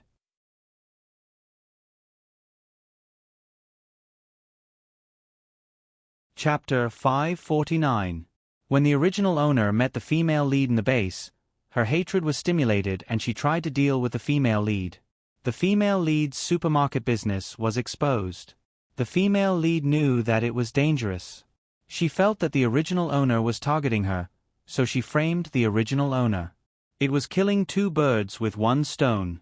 The original owner was caught and interrogated. She had been treated inhumanely. In the end, she was dismembered. Not long after her death, Jing Ji came to find her. After hearing the original owner's cause of death, Jing Ji led the zombies to surround the base. The entire base was attacked by the zombies. Only a few people around the female lead escaped. Jing Ji did not die. He built a large base to target the female lead. Jing Ji's ending was tragic. He became a zombie and was killed by the female lead. The original owner had two wishes. The first was revenge. The second was to confess to Jing Ji and let him know that she liked him since they were young. Yes, confess to Jing Ji. Her brother, Jing Ji. The original owner had always liked Jing Ji, but because of their sibling identity, the original owner dared not to show it. After receiving the plot, Shi Shang cursed, F***ck. Jing Ji was the biggest villain in this novel. In other words, he was very likely to be Feng Ci. However, their current identity was brother and sister? That was awesome. If Jing Ji was really Feng Ci, the original owner's second wish would definitely not be fulfilled. The current timeline was that she was separated from Jing Ji. She was abandoned and was about to awaken the wood and light powers. The wood and light powers were trash to Shi Shang. It was better not to have them. She had no intention of saving people. However, she was bitten now. She had no choice. Shi Shang touched her forehead. It was hot and her body felt heavy. She got up to find a safe place and stuffed herself into it. Who knew how many days it would take to awaken the powers? Bang! Bang! Bang! Shi Shang heard the sound of someone banging on the door. She moved her neck with difficulty. It took her a while to turn her dizzy head. Her throat was dry and there was no saliva in her mouth. After a while, Shi Shang propped herself up and sat up in the small space. This was a cabinet used to store goods in the supermarket. It was not high. She had to bend over to sit up. It was very uncomfortable. She looked at the time she set before she fainted. 56 hours. Bang! Bang! Such noises continued to ring out from outside. The vibrations caused Shi Shang's temples to throb with pain. Which idiot! He was so damn hungry. Shi Shang searched the space and found some strange fruits. With the help of the screen, Shi Shang identified them for a long time before he remembered what they were. She took a few bites. Her stomach did not feel full, but her body was not as weak as before. This thing was good for replenishing spiritual energy, but it was simply rubbish for filling one's stomach. Shi Shang threw the fruit back and prepared to go out to find something to eat. Apocalypse equals food storage. Bang! The Shi Shang was startled by the sudden noise, and his head hit the edge of the cabinet. It was so painful that she wanted to chop someone up. There wasn't much change outside, and the sound didn't come from the supermarket, but from next door. Next door, Shang walked to the window of the supermarket, looked at the shelf in front of him, and raised his foot to kick it. Roar! Shang hugged his feet. Damn it, he had forgotten that she was an ordinary person now. Fortunately, there was no one here. It would be embarrassing if someone saw it. Shang took out his iron sword, cut the shelf open, and leaned against the window to look outside. A zombie was banging on the door. Looking at the zombie's appearance, it should be a mutated zombie. The zombies in this world were divided by the color of their pupils. The popular colorful Mary Sue. Purple was the most awesome. Red was a level 1 superpowered zombie. In this timeline, most of the zombies were level 1 superpowered zombies. There were level 2 zombies, but they were very rare. There might be one out of millions of zombies. But the zombie below was a damn level 2 zombie. He could buy a lottery ticket with this luck. He would definitely lose everything. Shang retracted his head. Anyway, the zombie wasn't banging on his side. It was better to die than to die. Shang went back to the supermarket and searched all the places where he could hide food. Finally, he found a box of instant noodles in a corner. Evil instant noodles. Eating the noodles while listening to the zombie banging on the door, he couldn't live like this. When Shang finished eating the zombie, noodles, the zombie was still banging on the door. Was that door F*King bulletproof? Even if it was bulletproof, it wouldn't be able to withstand a level 2 zombie. Shang went back to the window and looked down. She didn't look carefully before, but now she saw a thick layer of soil. Superpowered people. Gee, zombies liked superpowered people the most. Delicious. What the hell? What the hell is Baby Ben thinking? The zombie banged on the door for about half an hour before it left unwillingly. Not long after the zombie left, a few people rushed out from where it had been. They probably saw the supermarket and quickly rushed in. Shang had a bad feeling. He opened the window next to him, stepped on the iron sword, and flew out. As soon as he flew up, the zombie that had just left came back and chased the people into the supermarket. Ah! Help! Roar!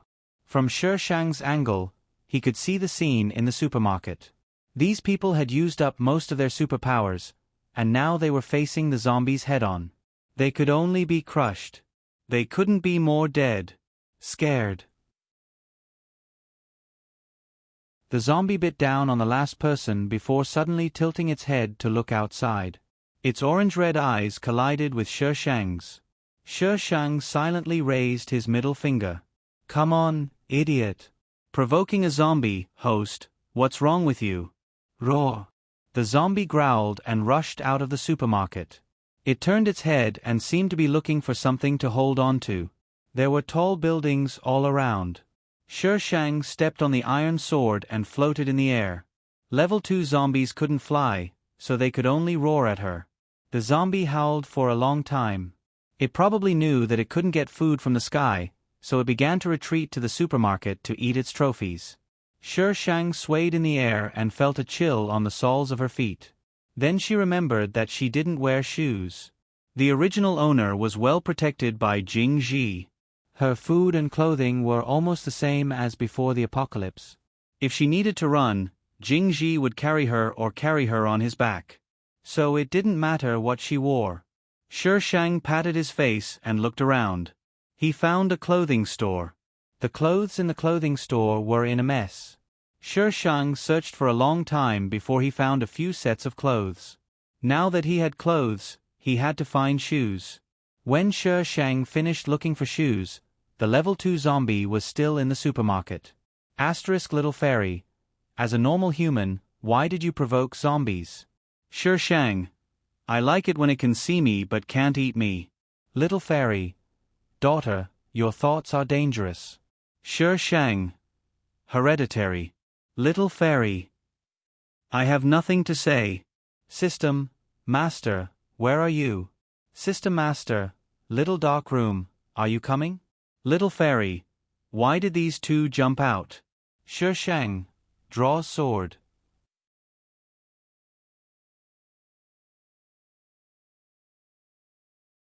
Chapter 550. In the world of zombies, human beings always lived like rats crossing the street. Shi Shang wandered the streets for a long time and saw nothing but zombies. Shi Shang was like a bandit entering a village, going straight to the luxury shops. But she didn't buy everything. The things she bought were either exquisite or rare, or things with Reiki. She didn't like ugly things that had Reiki. Yes, there was Reiki in this world. After all, supernatural abilities contained elements of heaven and earth. It was not surprising that there was Reiki. Guamao Building. Shi Shang looked up at the building's signboard. It was dark now. Shi Shang was about to find a place to rest. Her gaze turned and landed on a street beside her. She had to find something to eat. Otherwise, she would have to eat fruits. She didn't want to eat that. It wasn't tasty and couldn't fill her stomach. There was a gourmet street nearby.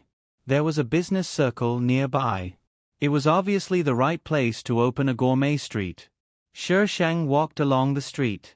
He met a few zombies on the way, but he killed them without much effort. In the middle of the street, there was a cake shop. The door was intact. No one should have entered it yet. Shi Shang walked over and pried open the door. It was dark in the shop.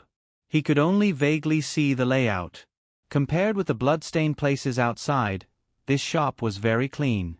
Shi Shang closed the door, took out a flashlight, and shone it around. The cupboards were clean. There was no food. Shi Shang frowned. This was not normal. The apocalypse came suddenly. Everyone fled in a hurry. This shop was not only clean, but also had no food. Usually, cake shops would have finished cakes in the cupboards. Even if someone took some away in a hurry, it was impossible to keep it so clean. Shi Shang subconsciously wanted to retreat. Don't move. Shi Shang tilted the flashlight in his hand and shot it at the source. It was the upstairs of the cake shop. A little boy stood there with a gun in his hand. The black muzzle was pointed at her. The little boy was about 7 or 8 years old. His face was yellow and his body was thin. His clothes seemed to be too big and swaying. Perhaps he was a little scared because the hand holding the gun was shaking. The flashlight suddenly shone on him, and he was blinded by the strong light. He shouted in panic, "Don't move or I'll shoot." Shi Shang waved the flashlight and said casually, "You didn't load your gun." The young man's face turned pale. His gun didn't have a magazine to begin with. Who would have thought that this woman would see through it at a glance? What should he do? The little boy was sweating profusely. Would this woman steal his food? Would she kill him? Wow! The baby's cry made the little boy's legs go weak, and he fell on the stairs. The next second, he ignored the Shi Shang and climbed up the stairs on all fours. The place that was originally dark suddenly brightened up a little. He subconsciously turned around. The woman just now stood below and used a flashlight to illuminate him. She had no intention of coming up. He couldn't care less about that and stumbled up the stairs. In the room on the second floor, the baby in the crib was crying at the top of his lungs. The little boy rushed to the crib, held the baby in his arms, and gently patted her back. "Sister, don't cry. Sister, don't cry." He moved to the wall with the baby in his arms, afraid that the woman would come up from downstairs. The baby cried very sadly. The little boy put his finger into the baby's mouth. The baby held it and immediately sucked desperately. The baby sucked for a long time but didn't eat anything. She began to cry again. "Sister, don't cry." The little boy's voice was choked. They had no food. The last bit of food yesterday had been eaten up. I said, "Can you not let her cry?" The door was suddenly pushed open, and the woman's impatient voice sounded. "If she continues to cry like this, all the zombies in the city will come to watch." The little boy was pale with fear. He held the baby against the wall and said, We have nothing here. Please let us go. I beg you." "You let her stop crying first." Shi Shang impatiently waved the flashlight in his hand, and the light swept across the room. There were a lot of cake packaging here, but at this time, they were all empty. They must have been eaten up by the big girl and the little boy. My sister. The little boy choked and held the baby tightly. She is hungry. I can't stop her from crying. Shi Shang glanced at him, took out a fruit from the space and threw it to him.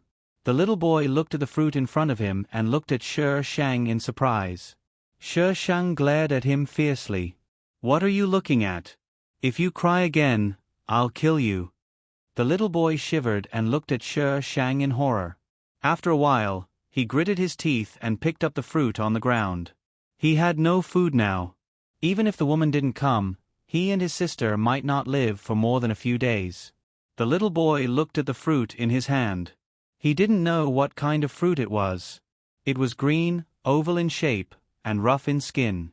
It was soft when pinched. Why peel it? Just eat it. The little boy's hand shook and he cried, Sister can't swallow it. Although the flesh was soft, the skin was hard. It was impossible for a baby to swallow it. Shi Shang didn't say anything. The little boy continued to peel the skin and ate it. He waited for a while but didn't find anything wrong. Then he fed the flesh to the baby. The flesh was a little sour. The baby frowned because of the sourness. But hunger was more terrible than the sourness. The baby ate all the flesh in the end. The baby didn't need much food. One fruit was barely enough to fill her stomach. After eating, the baby held the little boy's finger and fell asleep. Thank you, the little boy thanked Shi Shang in a low voice. Shi Shang leaned against the door and shone the flashlight on the desk in the room. There were several photos on it. There was a man and a woman in the photos. They should be the parents. Are they dead? The little boy didn't react for a moment. He only understood what Shi Shang was asking when he saw where she was looking. He looked very sad. I don't know. They abandoned the little boy and the baby. They wanted to take them away, but the baby was too young. She cried endlessly and could easily attract zombies. They tried several times but failed every time. So they wanted to take the little boy away and give up the baby. But the little boy didn't want to leave. He liked his sister very much, so he didn't want to leave with them. The situation was getting worse and worse. There was less and less food. They were abandoned. Living was everyone's wish in the apocalypse. Siblings, parental affection, these things were not worth mentioning at all. Do you hate them? The little boy's eyes were red. He tried hard not to cry. Yes. They were his parents, but they abandoned him. It's useless. You can't live with a baby. Your parents made the right choice. Babies were a burden in the apocalypse. They were mobile sources of trouble and attracted zombies. Nonsense.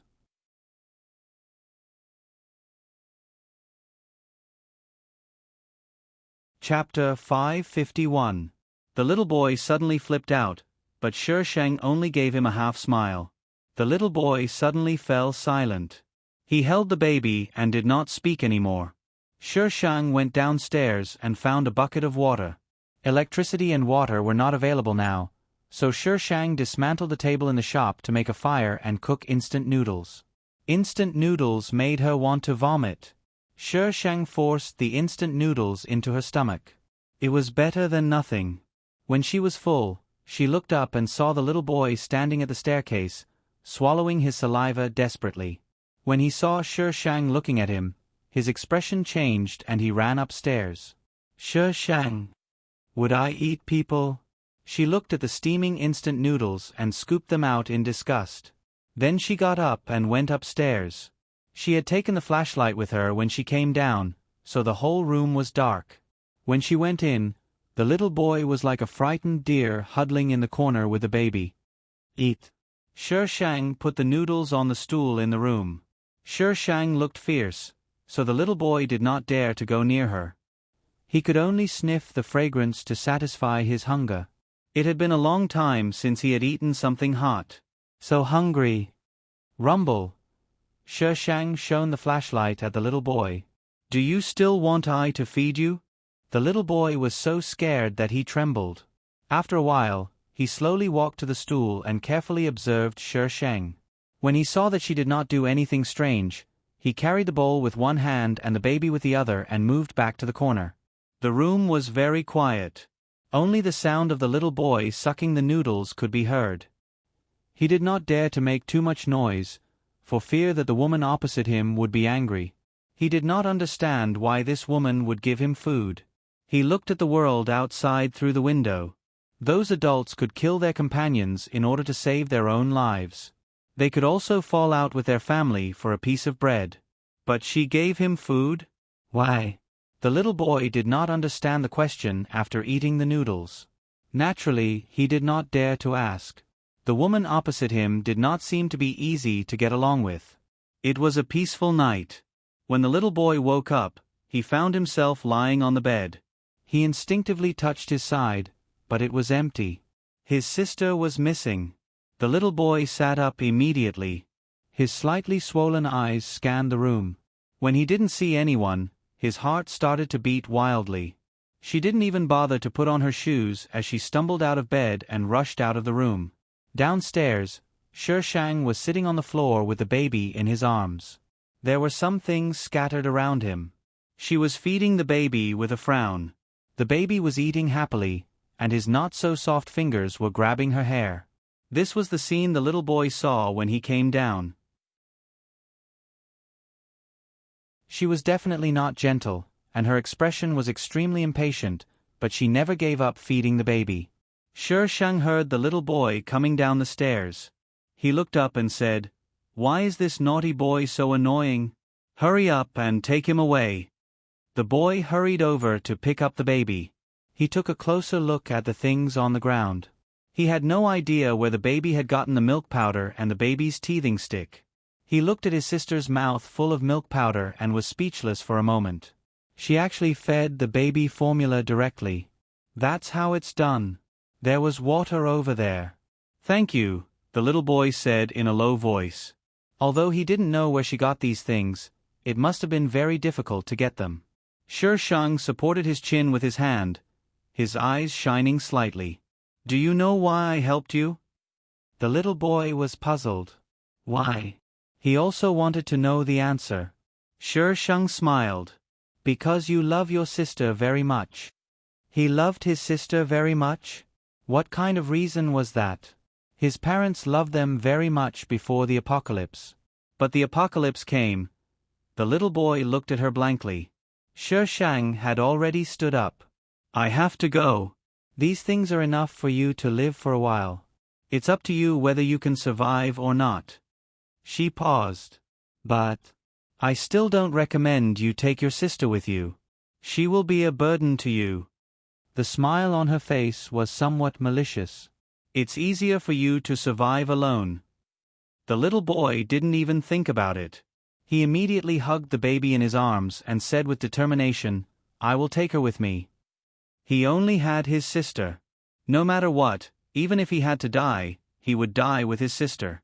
Shi Sheng shrugged and walked out with the iron sword. The little boy looked at the things on the ground and then looked at Shi Sheng, who opened the door and walked out of the shop. He gritted his teeth and ran upstairs with the baby in his arms. He rummaged through the cupboard for a bag and stuffed some baby clothes and supplies into it. He ran down and put the things in the bag. The little boy was a little anxious and in a hurry. It took him a while to finish. He carried the bag on his back and ran out with the baby in his arms. He wanted to follow her. Even if he stayed here, it wouldn't be long before they ran out of food and died. The world outside the door was completely different from what he saw through the window. The little boy's steps faltered. He looked at the figure that was about to turn the corner. He took a deep breath and ran in that direction desperately. Shi Sheng was going to find a car. Although she could fly, it was too cold to fly in the sky. When she had no spiritual power, she didn't want to fly in the sky unless she was in a hurry. There were many cars on the street, but unfortunately, most of them were unusable. Finally, she found an off-road car in front of a shop. The car door was open and the key was there, probably because the people inside were busy running for their lives. Shi Sheng climbed in and looked at the gas gauge. Her face fell. There was no gas. She was wondering why no one had driven such a good car away. Shi Shang got out of the car and was about to find another one. As soon as she got out, she saw the little boy who had been following her before being chased by a zombie. With his small arms and short legs, he ran as fast as the zombie. He was holding a baby in his arms. It looked funny. Shi Shang didn't plan to pay attention to it. When she turned around, she saw the little boy protecting the baby from the corner of her eye. She paused and said maliciously, "If you throw her away, it won't chase you anymore." The little boy was out of breath and didn't have time to answer Shi Shang. However, he showed his determination with his actions. He would never throw his sister away. Just as the little boy was about to reach Shi Shang, a zombie suddenly rushed out of the shop next to him and blocked his way. The little boy was forced to stop. There was a wolf in front and a tiger behind. The zombie roared and pounced on the little boy. The little boy was so scared that his face turned pale and his legs couldn't move. The zombie stretched out its bloody claws in front of him. Those sharp claws only needed to scratch him lightly and he would die. The little boy suddenly bent down and protected the baby in his arms. Asterisk little fairy. Do you want to vote? Look at my innocent face. Cherub. Be normal. Little fairy. Am I not normal enough, innocent? So, do you want to vote or not? Cherub. The votes have all been fed to the dogs. Little fairy. Woof, woof, woof. Cherub. I'll vote for your shamelessness. Hashtag seeking cucumber-flavored votes today. Hashtag.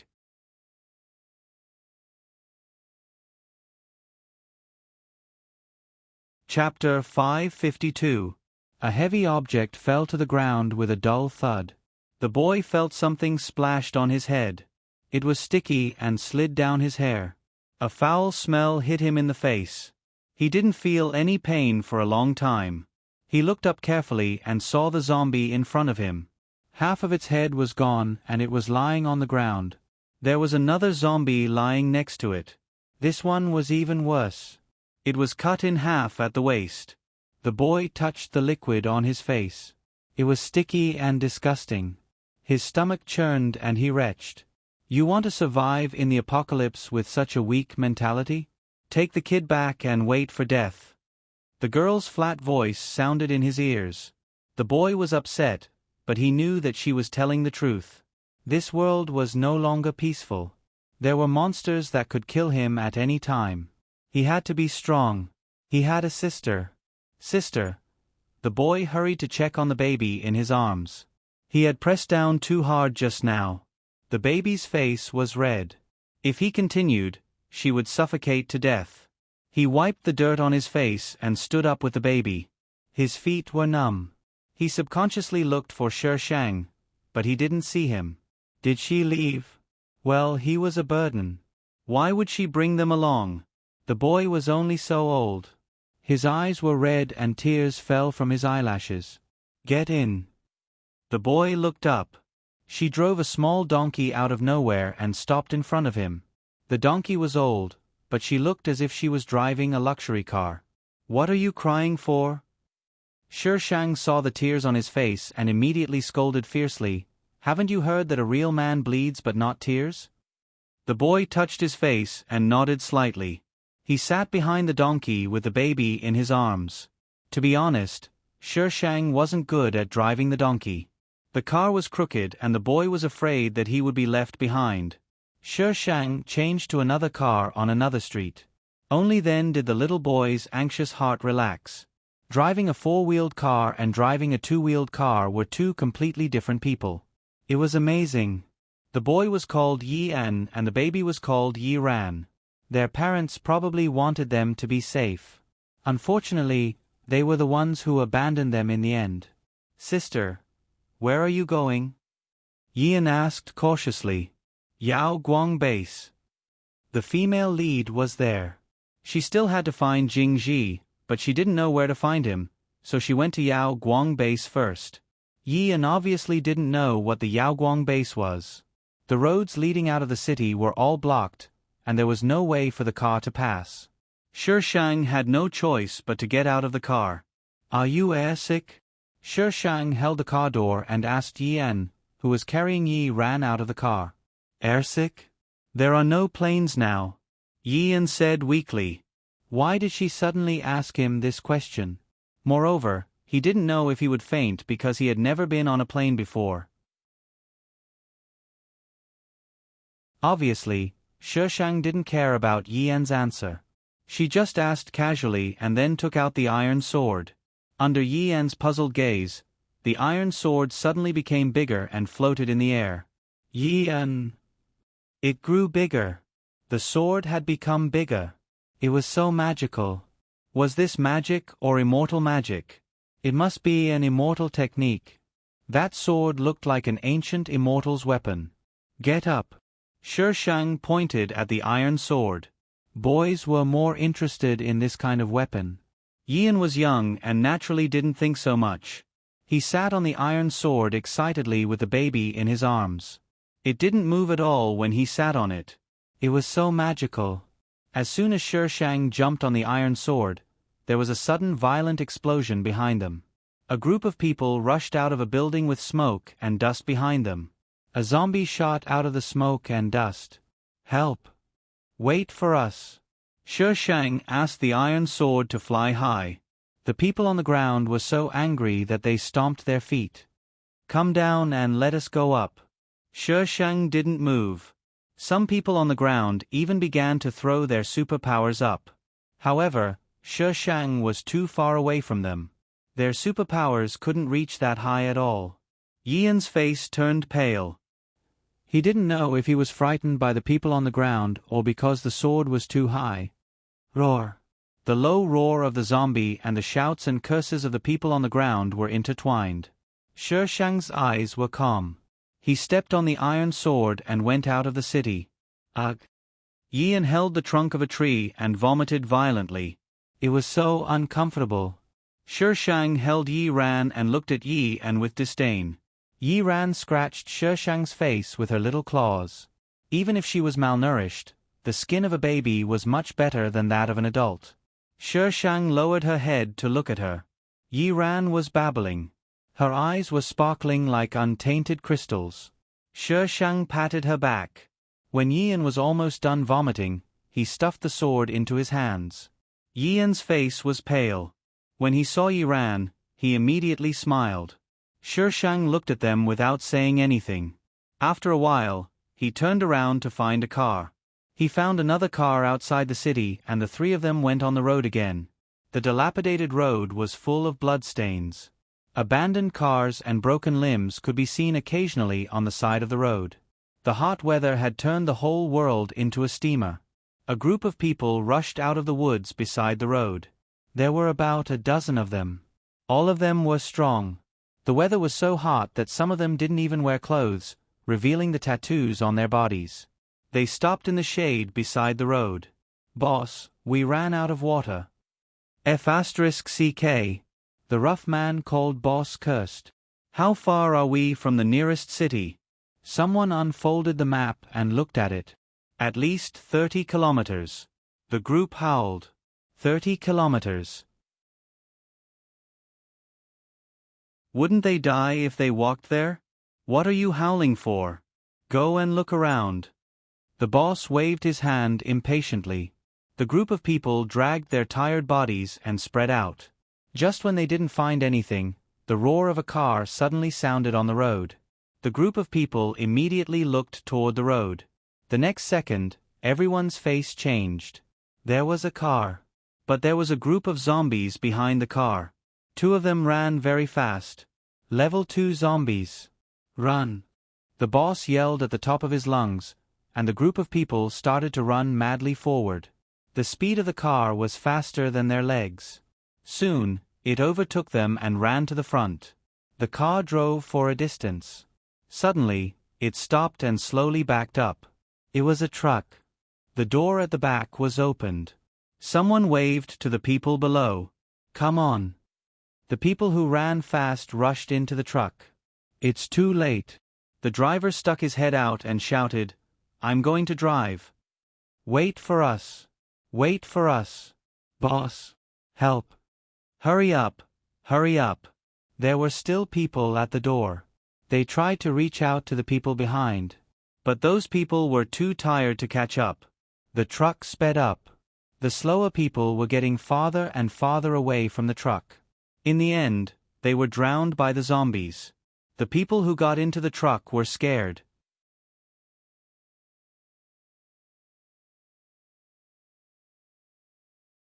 Chapter 553. There were many people in the car, men and women, old and young. There was also a lot of food in the car. Seeing the food, the people's eyes lit up.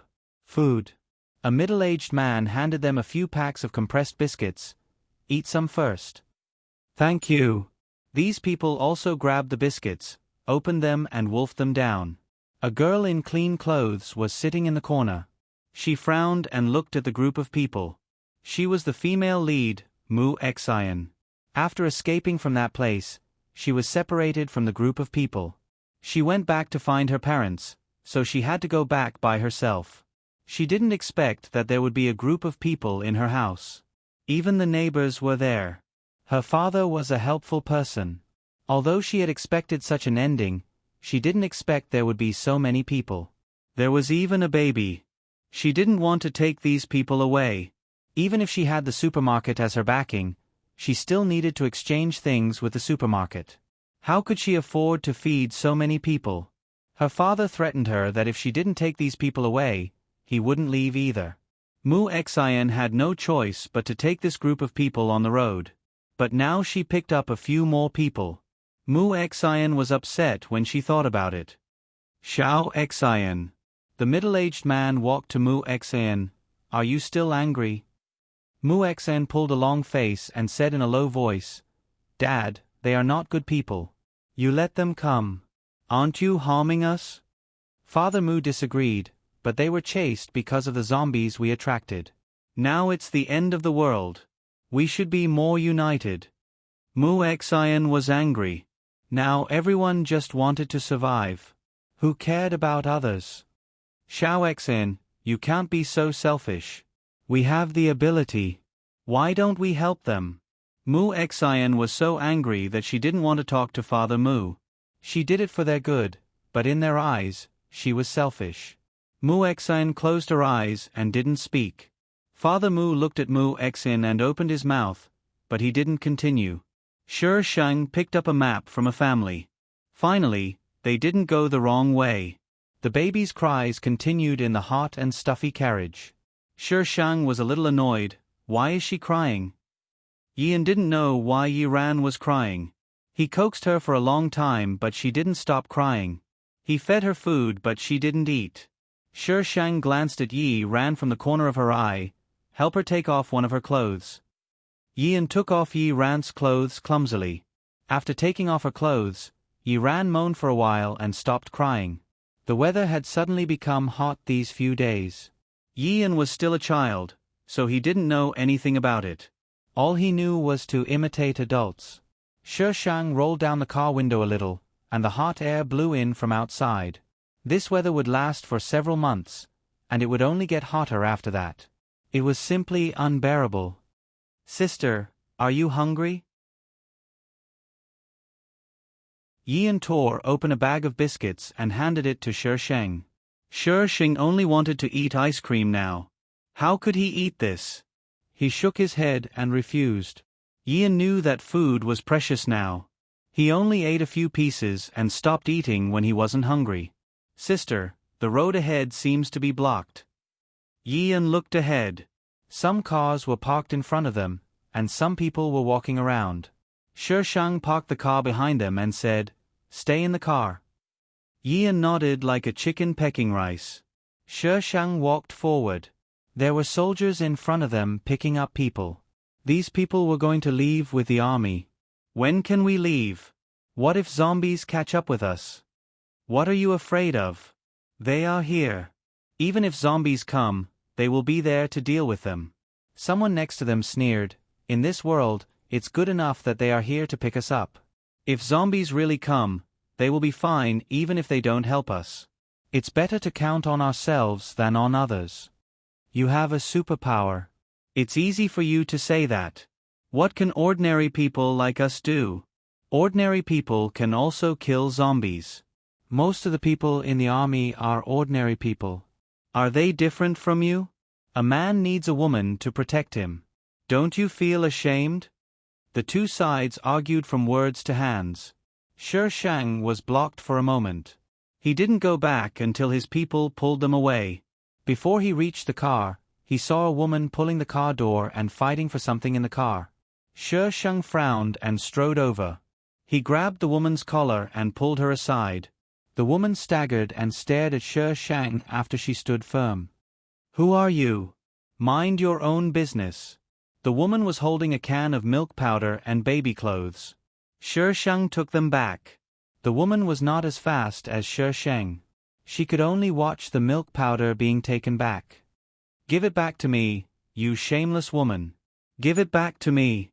You meddlesome bitch. How dare you take my things? The woman scolded angrily and wanted to hit Shi Shang. Shi Shang kicked the woman's knee. The woman staggered and knelt on the ground. Yian was sitting in the car with Yi Ran in his arms. Yi Ran was crying. Yian also seemed to be scared. His face was pale. Shi Shang glanced at the rear window. The glass was broken. Yian's hand was probably cut by the glass. He was bleeding. How dare you take I's things? Do you want to die?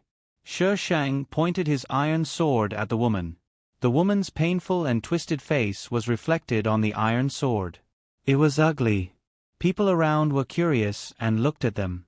They had also seen the woman breaking the car window to snatch something. However, there were only some milk powder and baby clothes in the car. Water was scarce now. How could they eat milk powder? So they just looked on coldly. People who had lived in the apocalypse knew that the most important thing was not to meddle in other people's business. Ouch, old Lee, come here. They beat me. They beat me to death. The woman sat on the ground and began to scream. The cries of the baby and the shrill howls of the woman rendered this part of the world extremely noisy. A man holding a child squeezed in from the crowd. His face changed when he saw the woman sitting on the ground. Wife, what's wrong? She beat me. When the woman saw her husband, she became more confident. She pointed at Shi Shang and shouted, She beat me and took my things. Beat you? The man yelled and glared at Shi Shang. Little girl, how can you be like this? You robbed me and beat me. Don't you have manners? Damn, where did such a good background come from? You're the one who complained first, and you even dare to slander me. Do you think my sword is easy to deal with? Shi Shang raised the corner of his mouth and gave a sarcastic smile. You want to talk to me about manners in the apocalypse? Shi Shang. Am I cute today? Little fairy, speak human language. Shi Shang. Can I chop people? Little fairy. Go ahead. I'm not stopping you. Shi Shang. But you won't let me go out. Little fairy, hey, aren't you awesome? Go out by yourself. Shi Shang. Feng Si I come to sleep. Little fairy. You're showing off your affection. I refuse.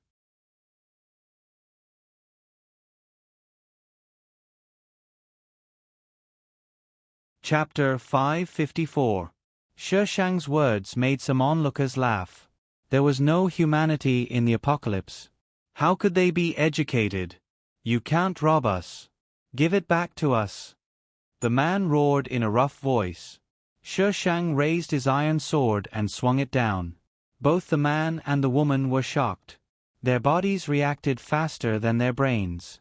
When they realized what was going on, they had already dodged the iron sword. Murder! Murder! Someone! Come! Someone is killing people here. The woman screamed at the top of her voice, which attracted more people in front of them. Come and see. Someone is going to die. Help. The woman and the man kept hiding behind the crowd. Shi Shang was not easy to cut. The soldiers in front of them heard the noise and sent people to check. What's going on? The woman looked happy. She wants to kill us. She wants to rob us. Several soldiers looked at Shi Shang at the same time. The iron sword in her hand looked very sharp. The leader of the soldiers said, "Little girl, is it true?" "No, it's ours. She wants to rob us." Yian leaned against the window and explained in a low voice. The woman roared loudly, "Nonsense, it's clearly ours." Shi Shang put the milk powder on the car and said in a bad voice, "It's yours, isn't it? Come on, call it. Let's see if it will answer." Everyone, "This girl must have watched too much TV." The woman's face darkened. "How can it answer?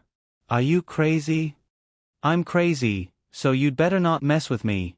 Shi Shang stared at her with a smile that wasn't quite a smile. "Maybe if I'm not careful, I'll snap your head off." "Sir, what is she talking about? She can't stay in the team. Drive her out." Probably because there were soldiers here, the woman was very arrogant. She was not afraid of Shi Shang at all. "Whose milk powder is this?" The soldiers were impatient. They didn't have time to watch them fight. "It's mine. It's mine." The woman raised her hand immediately. "No, it's ours." Yian didn't finish his sentence. He stared at the people outside in fear. At this time, in Yian's eyes, these people were like scourges and ferocious beasts, baring their fangs and brandishing their claws, ready to pounce and bite them at any time. "How could you two children have such a thing?" the woman questioned. The reason why the woman dared to do this was that Yian and Shi Shang were young and easy to bully.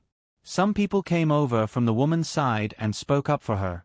The soldiers were not fools. Through the broken car window and the chubby baby in Yian's arms, it was obvious that the baby had been drinking milk powder.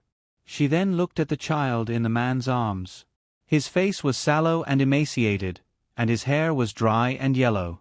Which part of him looked like he had eaten milk powder? "Enough!" the leader roared. "How dare you snatch something that belongs to a little girl? Your child is a human, but her child isn't? If you dare to cause trouble again, you'll be kicked out of the group." "Hey, how can you do this?" The woman was not convinced. "It's obviously ours." "You?"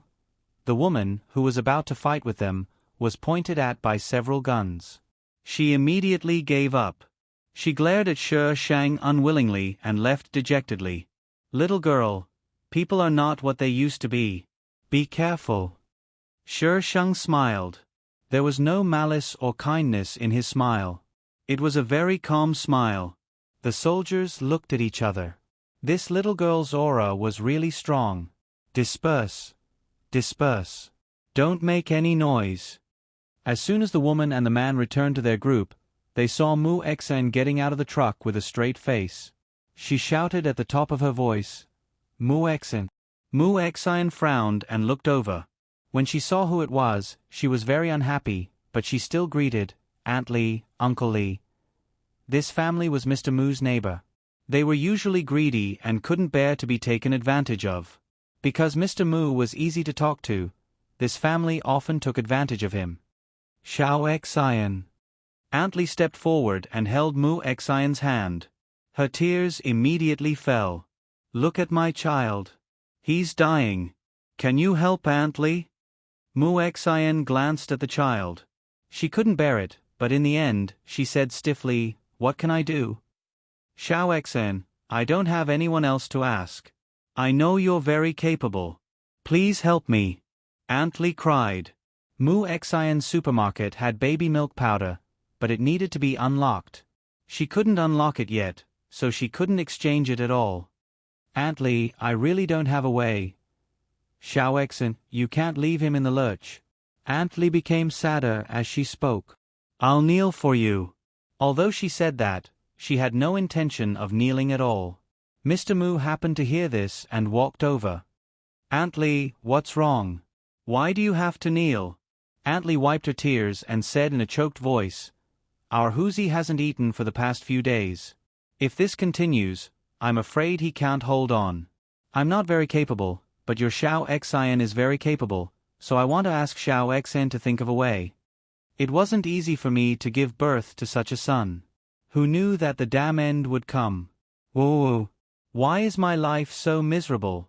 Mr. Moo was a soft-hearted person. When Aunt Lee cried, he couldn't help but ask, Xiao Exin, do you have a way? Dad, what can I do? Moo Xian frowned. Mr. Moo's behavior was getting worse and worse. If this continued, Moo Xian felt that she couldn't stand it anymore. Mr. Moo's eyes were a little disappointed, but he still persuaded her gently, Xiao Exin, we don't have any ability. We can only count on you. Huzi is still a child. You can't just watch him die like this. It wasn't easy for your Aunt Lee to have such a child. If he dies, how can she live? Yes, Xiao Exin, help Aunt Lee. Uncle Lee also came over with Huzi in his arms. Xiao Exin, there was a girl over there who had milk powder. Your Aunt Lee and I are not good at talking, so we didn't get it. Can you help us get it? Not much, just a little.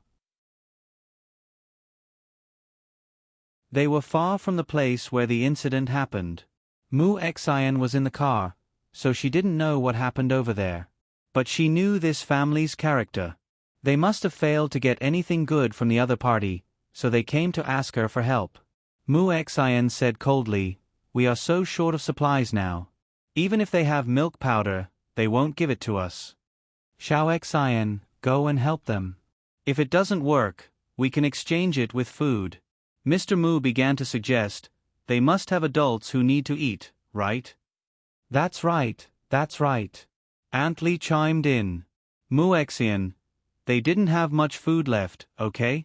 If they followed the army and reached the base, they would have to hand in food. Then, they would have even less food. Moo Xian felt that she was going to die of anger. Under the bombardment of these people, rejection had no effect at all.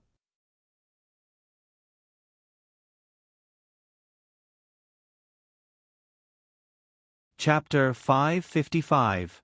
Shi Shang sat in the car, supporting his chin and looking at the bleak scenery outside.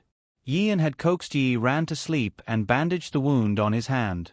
Yian looked at Yi Ran in his arms and said in a low voice, Sister, have people become so terrible now? People are terrible.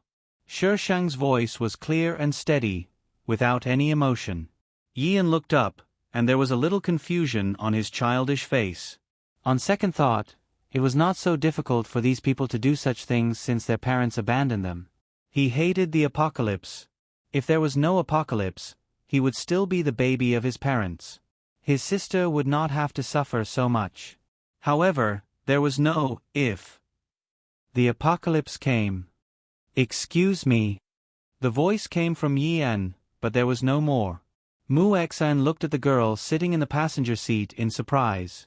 After thinking for a long time, a name popped up in her mind. Jing Shi. Yian held Yi Ran subconsciously and shrank back, asking in a low voice, What's the matter? Moo Xian looked at Shi Shang for a long time and didn't come back to her senses. She didn't die in that situation at that time. Moo Xian was a little jealous of Jing Shi, so she didn't stop her at that time. She kept convincing herself that Jing Shi was caught and even if she was taken away, she would become a zombie. But now, she saw Jing Shi again. She didn't become a zombie. Shi Shang tilted his head and looked at the female lead. Since the escape mode, the male lead and female lead became more and more depressed. Jing Shi. Moo Xian murmured. She heard the woman in the car said in a low voice, Moo Xian, long time no see. She seemed to be different from before. In the past, Jing Shi was always serious, as if everyone owed her money. She was arrogant and had a strange temper. But at this time, Jing Shi looked very gentle, and there was a faint smile between her eyebrows, but the smile didn't reach her eyes. Her eyes were very calm. When looking at her, she felt like falling into a bottomless abyss. Endless darkness surged, and the light above her head was drowned. Moo Xian took a step back. She never found Jing Shi's eyes so scary.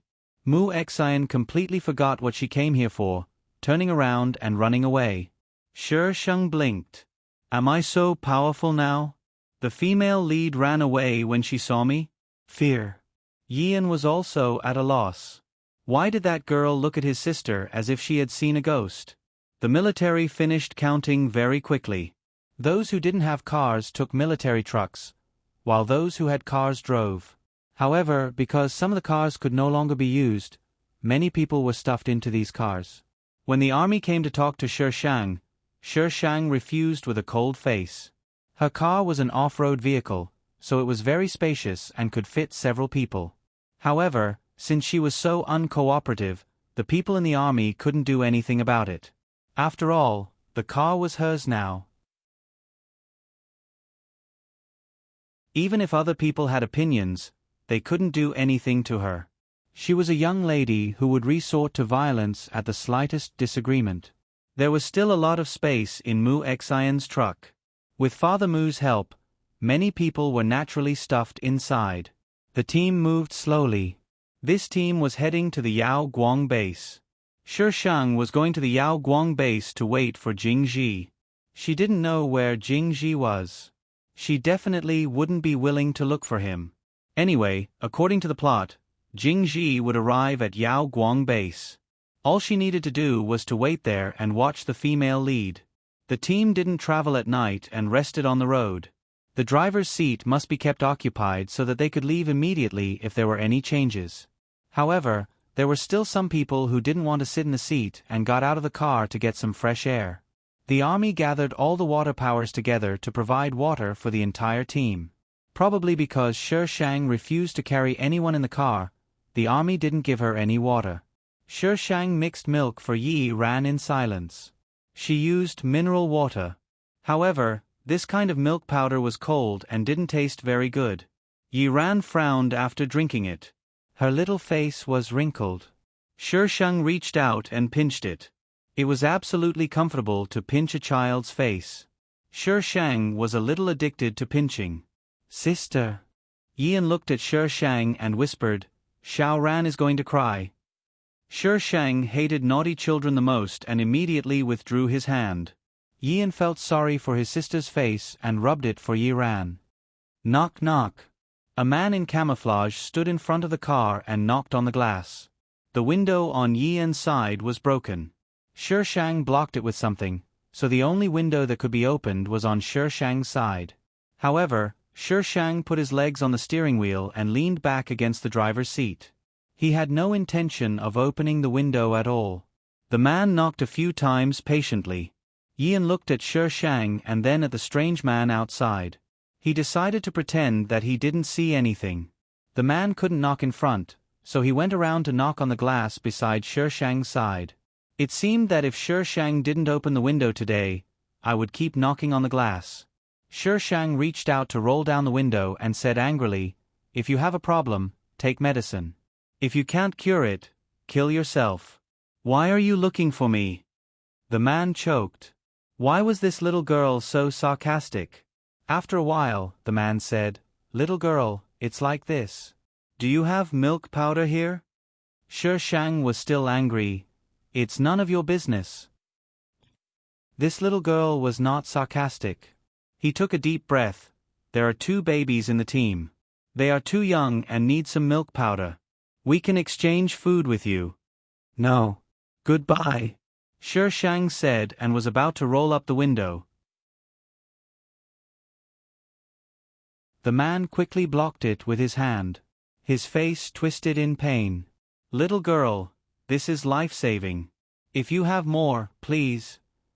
"I said I don't have more." Shi Shang pulled his hand out and rolled up the window.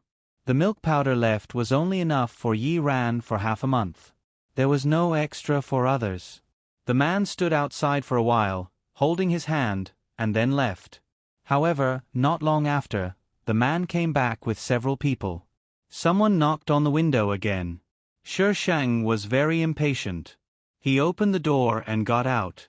Before the man could say anything, the woman who got out of the car said arrogantly, "You want milk powder, don't you? Okay, come on. If you can beat I'll give you the milk powder."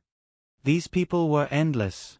She rolled up her sleeves, took out the iron sword from the car, and then slammed the door. Everyone was speechless. What was going on? They hadn't even started talking, and she was going to start fighting? Was it really okay for her to be so rude?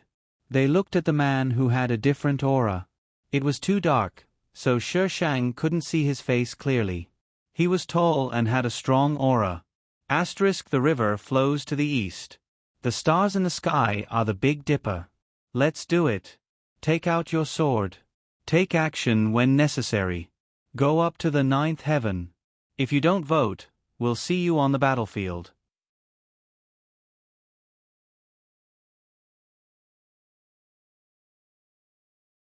Chapter 556. The man raised his hand and the others fell silent. After a while, a tall man walked out. Little girl, are you sure you want to fight? They were all specially trained. This little girl's arms and legs were thin and weak. They didn't think she could take a beating. Cut the crap. Shi Shang rolled his eyes at the man. Did she look like she was joking? The man's expression changed slightly and he flexed his fist. Come on then. The man looked at the sword in Shi Shang's hand. Just as he was wondering if she would use that sword to cut him, the iron sword that was imbued with sword chi had already pierced towards him. With that strength, he had no doubt that he would be split in half. The man reacted quickly and dodged sideways. However, the iron sword was so fast that he couldn't dodge in time. The man who looked down on Shi Shang a moment ago changed his mind. She was so fast. The others had the same thought as the man and their expressions became serious. They thought they only needed to scare her a little. However, they didn't expect her to be so strong. They didn't know who would be the one scaring who. The arena wasn't big and there were few places for the man to dodge. Soon, he was forced into a corner by Shi Shang. The man looked at the iron sword, which was shining brightly in the dark. It was falling in slow motion. Would he die if he was hit by it? A sense of panic suddenly rose in the man's heart. Stop! The man who had been silent all this time suddenly shouted. We admit defeat. The iron sword stopped above the man's head. The man could feel the coldness of the iron sword. In this hot weather, he felt like he was in a world of ice and snow. He was frozen stiff.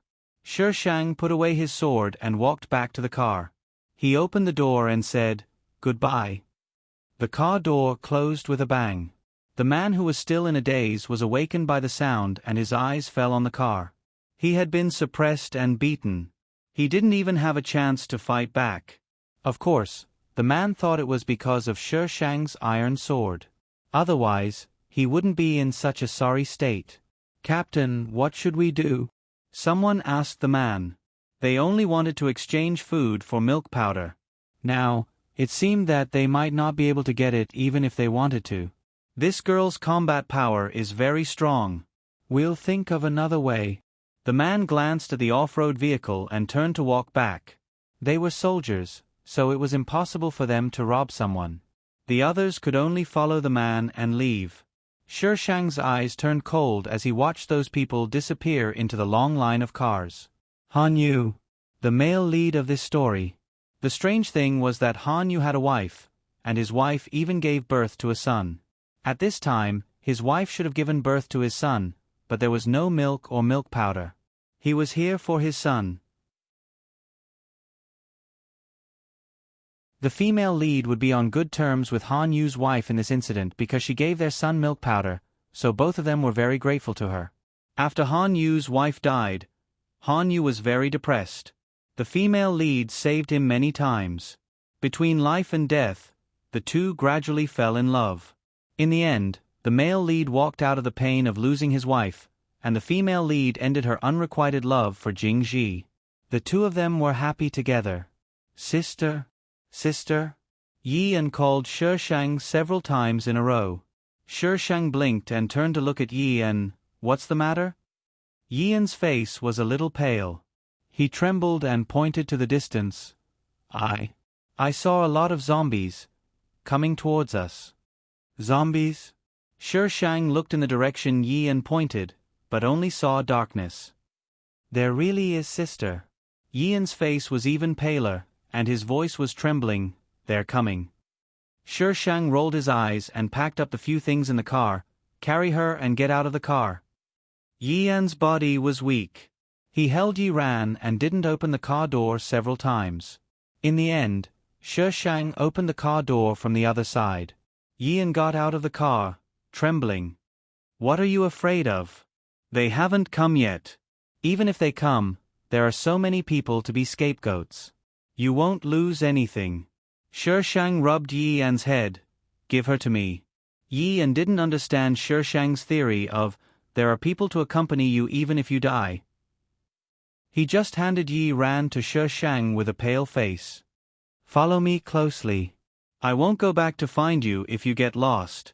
Yi Yan nodded repeatedly. Which direction are the zombies coming from? Shi Shang asked again. Yi Yan looked around and pointed to two directions. One was the back, and the other was the side. The best way was to go forward. Shi Shang held Yi Ran and walked to the front of the motorcade. At this time, there were many people coming and going in the motorcade, so they didn't arouse anyone's suspicion. Little girl, there is an army in front of us. Don't go forward. Seeing Shi Shang approaching the army in front, someone reminded Shi Shang. Shi Shang glanced at the person. It was an old man with gray hair and a kind face. Zombies are coming. Shi Shang responded softly. She didn't stop and continued to move forward. The old man looked at Shi Shang's back in confusion. What did she just say? The person standing next to the old man asked in confusion. She said, Zombies are coming. The old man murmured and looked into the darkness in the distance with his cloudy eyes. Zombies? People who heard it looked around. Except for the motorcade, it was quiet and there was nothing unusual. Where were the zombies? Everyone was very nervous. After not seeing any zombies, many people were dissatisfied with Shi Shang. Little girls nowadays were still in the mood to spread rumors at this time. When Shi Shang approached the army, the road was blocked by these people. If he wanted to go through, he had to go through them. The army was much more disciplined than the people behind them. There was a road in the middle that allowed vehicles to pass. If something happened, they wouldn't be blocked here. When Shi Shang approached, he was stopped by the guards. This is a military area. Unrelated people are not allowed to go near. Sister, they are coming. Some of them are running so fast. Yi Yan grabbed Shi Shang's clothes and said incoherently. The guard who stopped them was confused. He raised his voice and shouted, Go back to the car. Don't be a hindrance here. With your attitude, I don't want to talk to you. Shi Shang turned around and walked to the woods. She would fly there. Hey, girl, you can't go there. A voice suddenly came from behind. A tall figure came from afar. It was the man who had fought with Shi Shang before. As soon as he came out, he saw Shi Shang leading an adult and a child to the woods. Before he realized what was going on, he had already shouted. Since he had already shouted, he couldn't take it back. He could only walk to Shi Shang. He looked at the woods hidden in the darkness. There seemed to be a dormant man-eating demon waiting for its prey to walk in and swallow it. The woods are not safe. Girl, you'd better go back to the car. Man, why should I talk to her? Little fairy, there is a saying that goes, no discord, no concord. Man.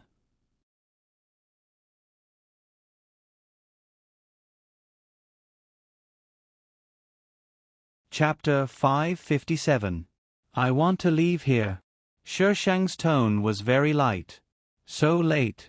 The man was surprised. We won't trouble you for what happened before.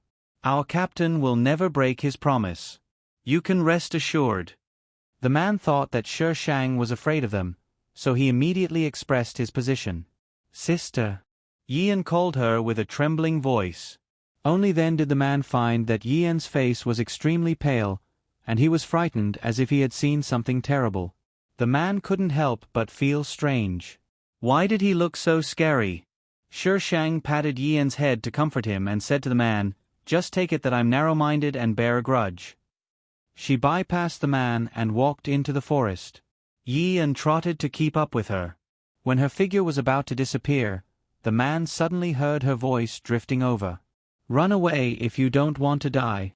When the man looked back, her figure had disappeared in the darkness. The man touched his head strangely. Run away if you don't want to die? There was no light in the forest. Shi Shang asked Yi and to walk in front with a flashlight, and she walked behind with Yi ran in her arms. When they were halfway up the mountain, there were suddenly fierce screams and gunshots from below. When the zombies came, many people were not in the cars, so the people in the cars couldn't leave. These people ran forward like a swarm of bees, trampling and pushing. Many people didn't die in the hands of the zombies. The army reacted quickly. As soon as they found something wrong, the cars in front of them started immediately. Only a few empty trucks were waiting for people to get on. However, there were level 2 zombies among these zombies. At this time, level 2 zombies were much more powerful than superpowered people. The army didn't dare to delay. Those who didn't catch up with them had to be abandoned. The screams pierced through the night. It was very sad. The man held the edge of the truck with fear. He looked at the team that was getting farther and farther away and swallowed hard. Captain. He looked at Hanyu. He was covered in cold sweat. He opened his mouth several times before he could finish a sentence. Just now, that little girl reminded me. Hanyu's sharp eyes glanced at the man. The other guards around also looked at the man. I don't know. The man explained incoherently. I didn't understand what she meant. Captain, I'm sorry if I... Someone angrily said, since she reminded you, why didn't she say it clearly? She caused us to lose so many brothers and so many people. As soon as he said that, everyone in the bus became angry. Since he had already said it, why didn't he make it clear? Hanyu walked over to the man and patted him on the shoulder. It's not your fault. I'm sorry. The man's voice was choked with emotion. He was stupid. If he was smarter, he might have understood what she meant. De Zhuang, this is not your fault. Why are you apologizing? De Zhuang, the little girl you're talking about, is she the one that Captain wanted to exchange milk powder with? De Zhuang nodded slightly. What does she mean? Since she reminded me, why didn't she say it clearly? Was it intentional? Where was she? Let me ask her. The group of people was extremely excited. Hanyu ignored the angry people behind him and asked De Zhuang for the details. In other words, when you saw her, she was already preparing to go up the mountain? De Zhuang nodded. Hanyu pondered for a moment. She didn't intend to remind us. As soon as he said that, the bus suddenly quieted down. Hanyu continued, she reminded you, only you. De Zhuang was stunned. What did he mean? Hanyu continued to explain, because you reminded her of the dangers on the mountain, she told you this news in return. If De Zhuang was smart enough, he might have gone to the back to check. Even if he couldn't completely avoid it, he wouldn't have lost so many people. Unfortunately, Hanyu patted De Zhuang on the shoulder. The bus was silent. Everyone looked at each other. They really couldn't understand that weird little girl's brain circuit. Captain, why didn't she remind us? They were the army. Ordinary people had a kind of dependence on them. If they really encountered such a situation, wouldn't their first reaction be to remind them? As the saying goes, there is strength in numbers. If she reminded us, would we have believed her? Hanyu asked back. The person who asked the question choked. Yes, even if she had told them, they might not have believed her. They might even suspect that she was disrupting the morale of the army. Although they would have sent people to check, from the time De Zhuang said, they would still have lost a lot of people. What's her superpower? Prophecy. To be able to know in advance that zombies were coming, this was the only superpower, right? Although they had never seen it before, they had only heard of this magical superpower in novels and TV shows. Her superpower should be the wood element. I can feel a sense of affinity with her, a psychic said weakly. Psychics with the same superpower would have a special connection with each other. Wood element? So far, this superpower didn't have any special function. Compared to the lethality of the fire element and the necessity of the water element, the wood element was of little value to them. Although it was of little value, psychics had a higher chance of surviving. Therefore, There were Stillwood psychics in the team, such as the one who spoke just now. But she probably hasn't practiced it before. She's very weak, the psychic said again. Everyone in the bus looked at each other again. They had heard about the fight between De Zhuang and her before. They didn't like this arrogant little girl who didn't listen to the arrangement. Han Yu waved his hand, indicating that they shouldn't talk about this topic anymore. That woman, she wasn't a good person. It was better for her to leave the team. In the vast forest, there was only a faint light from the flashlight. Yian walked with trepidation. His face was still pale, like a person who had lost a lot of blood. Sister, why can I see those zombies? His voice rang in the silent forest. He was so scared when he saw so many zombies that he didn't think about anything else. Now that he thought about it, he realized that something was wrong. There were so many people, but he was the only one who could see those zombies. Superpower. Shi Shang answered casually, some superpowers can strengthen parts of the body. Your superpower may strengthen your eyes. After saying that, Shi Shang nodded, as if he agreed with what she said. Of course, Yian couldn't see this funny scene. Sister, did you say that I have a superpower too? He touched his eyes subconsciously and looked into the darkness in the distance. It seemed that he could see farther than before.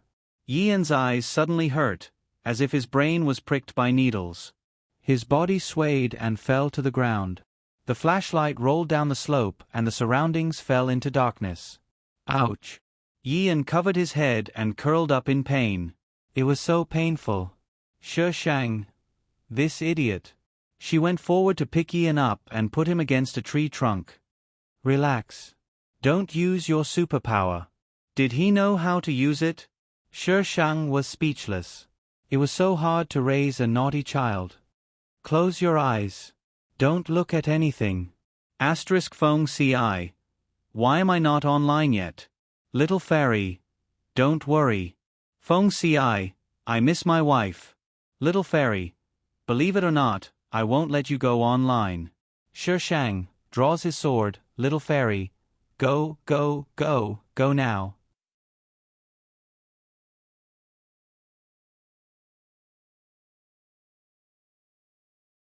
Chapter 558. Yian didn't know how he fainted. When he woke up, he found himself in a very clean room. The curtains were tightly drawn and the room was very hot. He was covered in sweat as if he had just been fished out of the water. Sister. Yian looked around subconsciously. Shi Shang was sitting in the corner with Yi Ran in her arms. She was pinching Yi Ran's face with both hands. Yi Ran was babbling and occasionally let out a few childish laughter. Yian breathed a sigh of relief. Grumble. Yian's stomach was growling before he could say anything. Shi Shang let go of Yi Ran's hand and carried her to the bed. She took a bowl of instant noodles from the side. It was okay even if it was cold in such a hot weather. Yian had never felt so hungry before. He finished the bowl of noodles in one go. Thank you, sister. Yian's little face showed a trace of shyness. The leftovers. Yian. He was already used to Shi Shang's duplicitous character. Yian hesitated for a moment. Sister, do I really have a superpower? It's useless. Shi Shang crossed her legs and looked indifferent. The body-strengthening superpower can only be used for logistics in the later stage. A superpower like yours can only be used as a scout. If you encounter zombies, you will die in 3 seconds. Yian. Sister, is it really okay to speak so bluntly? He was still a child. Shouldn't she encourage him? Yian was tired. But he was sure that he really had a superpower, although it was useless according to Shi Shang's words. Sister, how can I use my superpower? Yian immediately forgot the word useless and asked Shi Shang excitedly. How would I know? I don't have your superpower. Shi Shang rolled her eyes. Yian blinked. Sister, what superpower do you have? Shi Shang's fingertips moved slightly. A touch of green overflowed from her fingertips and quickly grew into a vine. The vine wrapped around Yi Ran and moved her steadily from the bed to Shi Sheng. Yian stared at it with his eyes wide open. This was the wood superpower that they talked about? Yian heard people talking about it along the way. The wood superpower was very weak and useless. But why did it look so powerful in Big Sister's hands? Shi Shang's wood power was not powerful, but she had added her light power to it. The light power was a pure healing power, and it had a supplementary effect on the wood power. That was why she could grow vines and move objects. It was impossible for ordinary people. Having stayed in the cultivation world, it would be a waste if she couldn't even handle the elements of heaven and earth. Sister. Shoo. Shi Sheng suddenly raised his index finger and put Yi Ran in his arms. Stay here. Yian nodded subconsciously and hugged Yi Ran tightly. Shi Sheng walked to the window and lifted the curtain to take a look. It was a small bungalow with a courtyard outside. In the distance, there were all kinds of small buildings with cement roads running through them. It was obvious that this was a relatively wealthy village. Occasionally, they could see zombies wandering outside. Shi Sheng frowned slightly, put down the curtain, and walked out of the door. The house was very quiet. The family had probably escaped. The house was very chaotic, but there were no zombies. Shi Sheng walked down the stairs. Halfway down, she stopped. There was a light breathing sound in his ears. Zombies didn't know how to breathe. Shi Sheng turned her head abruptly and was met with a pair of green eyes. A black cat about the size of a large dog was standing silently on the stairs, sizing up its food with a gaze that seemed to be sizing up its food. Mutant animals. Mutated animals could be eaten, but mutated animals could also eat humans. Mutant animals were very smart. They would attack people and treat them as food. They would also attack zombies, but they wouldn't eat zombies. This setting was really weird. Cats had high IQ. If they mutated, wouldn't they become a demon? The black cat slowly arched its body and made a purring sound. A cute little cat in this posture. You would definitely feel it was so *king cute. But when a cat as big as a big dog in this posture, it was so frustrating to watch. Shi Sheng took out the iron sword and was about to cut it. Suddenly, the window on the second floor was knocked open, and strong light poured in. The black cat flashed and quickly rushed to the room where Yian was. F***K. Shi Sheng rushed up in a few steps. A figure jumped in from outside the window, and the two met face to face. Shi Sheng only had time to glance at him. After confirming that it was a human, he directly chased after the black cat. The black cat's destructive power was extremely great. With a swipe of its sharp claws scratched a crack in the wooden door. Then, it used its body to break the door open. Shi Sheng was a step slower. The black cat had jumped to Yian's side. It showed its sharp fangs and bit Yi and hugged Yi Ran, and he was completely dumbfounded. Bang! A tall figure broke the window and a flame hit the black cat. The flame was very fast. The black cat sensed the danger and gave up on Yian. It turned around and jumped to the corner of the room. Yian didn't dare to breathe. His small face was pale. Shi Sheng jumped to Yian's side in a few steps. Another person rushed in from the door. He hesitated and asked excitedly, "Xiaoxi?" Shi Sheng frowned and looked at the person. The face in his memory automatically matched. Zhu Feng, Jing Zi's friend. Take care of it first. Shi Sheng pointed to the black cat in the room. Zhu Feng nodded immediately and winked at the boy who set the fire. The two worked together and quickly took down the black cat. The boy broke the black cat's head and seemed to be looking for something, but there was nothing in the end. Mutant animals didn't have crystal nuclei. What was he looking for? The plot didn't mention the use of mutant animals. Xiaoxi, it's really you. Zhu Feng walked directly to Shi Sheng and looked very excited. Why are you here? I just walked here. Shi Sheng shrugged. Where's my brother? Zhu Feng pointed outside. Master Jing is outside. I'll take you down. He must be very happy to see you. Last time you got separated from us, he went back to find you. Zhu Feng suddenly stopped and said to the boy who was still squatting in front of the black cat. Xia Shu, let's go. Xia Shu only nodded. He waved his hand and the black cat's body disappeared. Shi Sheng raised his eyebrows slightly. Space power? Shi Sheng withdrew his gaze and picked up Yi Ran. Zhu Feng glanced at him and didn't ask much. He took the initiative to carry Yi En, who was still in shock, and walked out. Out of the building, Zhu Feng walked in the village with Shi Sheng for a while. Xia Shu killed all the zombies they encountered. They stopped at the village square. There were a lot of people in the square. There were 2 directions to the square. One was from Shi Sheng's side and the other was from the other side. Shi Sheng didn't hear anyone coming. These people should come from the other side. This group of people was clearly divided. Obviously, they didn't come together. When Zhu Feng went back, everyone became nervous and looked at them. Zhu Feng walked through these people and walked to the other side of the square.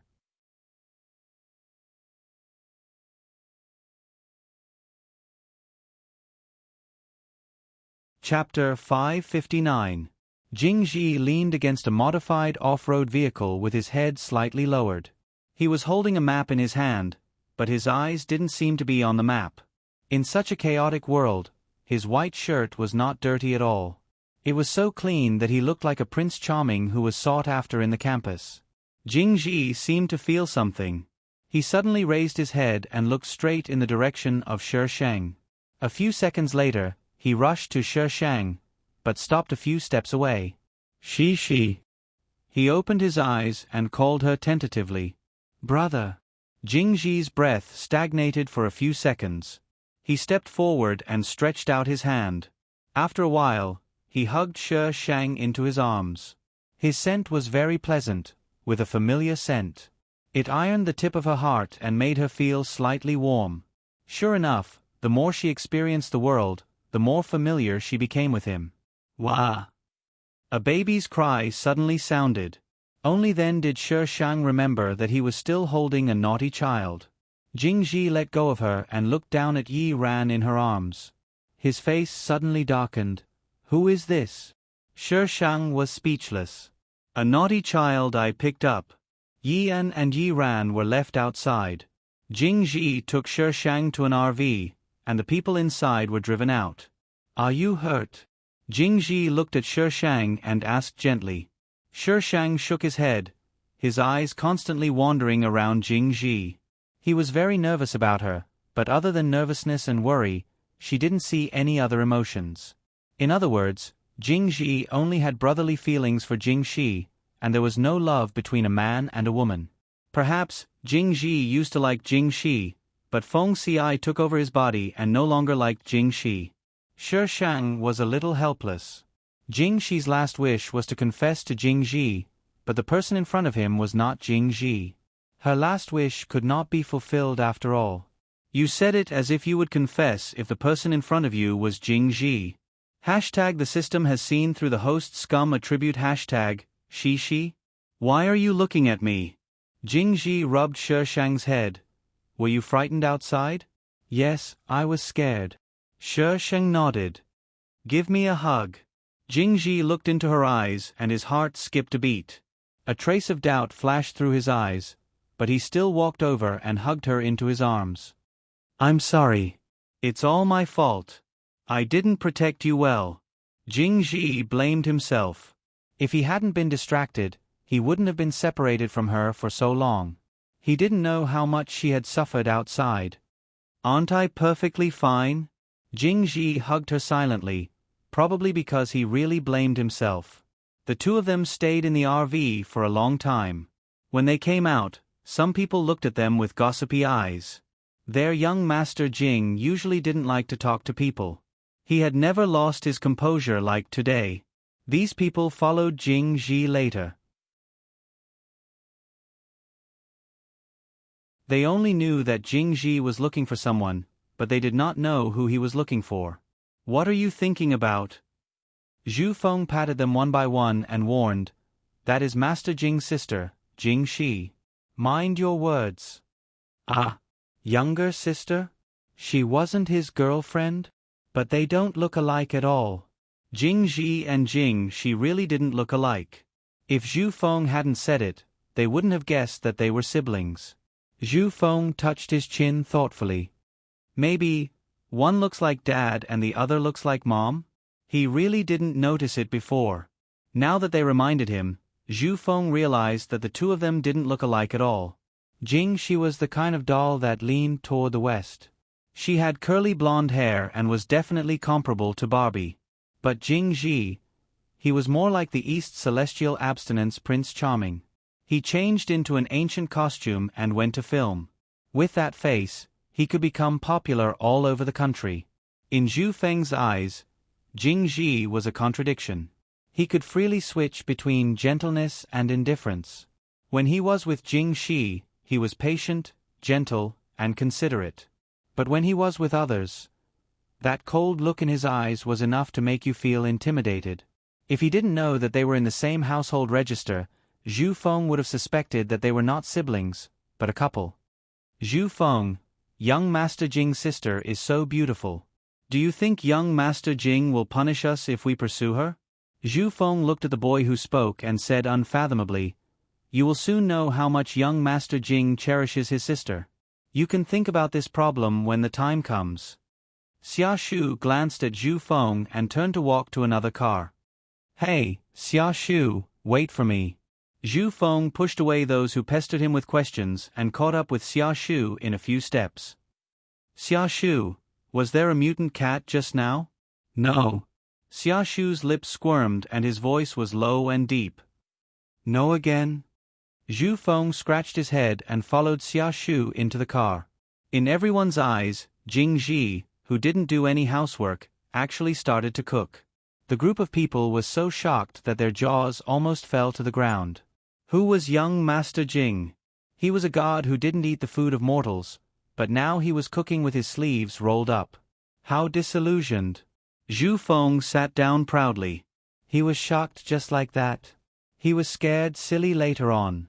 Jing Ji's team had meat. He fried a plate of meat for Shi Shang and a plate of vegetables that he just found from the village. Then, he fried a plate of vegetables and soup. Usually, the team would eat porridge to save food. However, Jing Ji directly steamed rice for Shi Shang. Shi Shang hadn't eaten hot food for a long time. He only ate instant noodles all day. Jing Ji only cooked for her, so naturally, Yian didn't have a share. Shi Shang ate half of it and left the other half. What's wrong?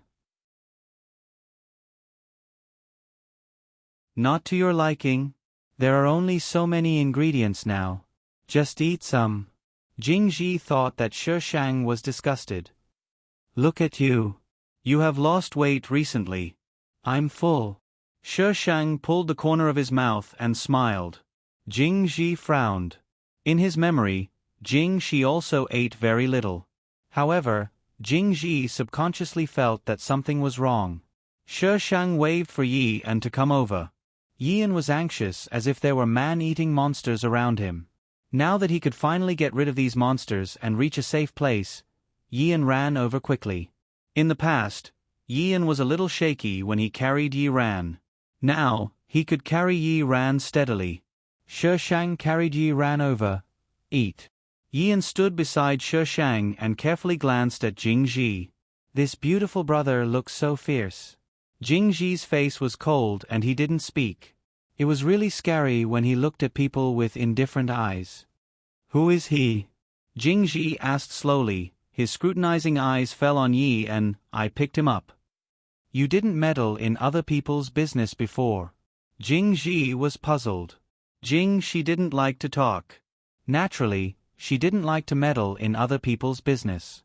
She would never do things like picking people up. Shi Shang thought for a moment, probably because they are pleasing to the eye. Jing Ji frowned slightly. He always felt that something was wrong, but subconsciously, he felt that there was nothing strange. That's it, that's how she is. You're tuning in to the Narrate and Escape YouTube channel. Don't forget to subscribe and join us on this journey to catch the most captivating stories.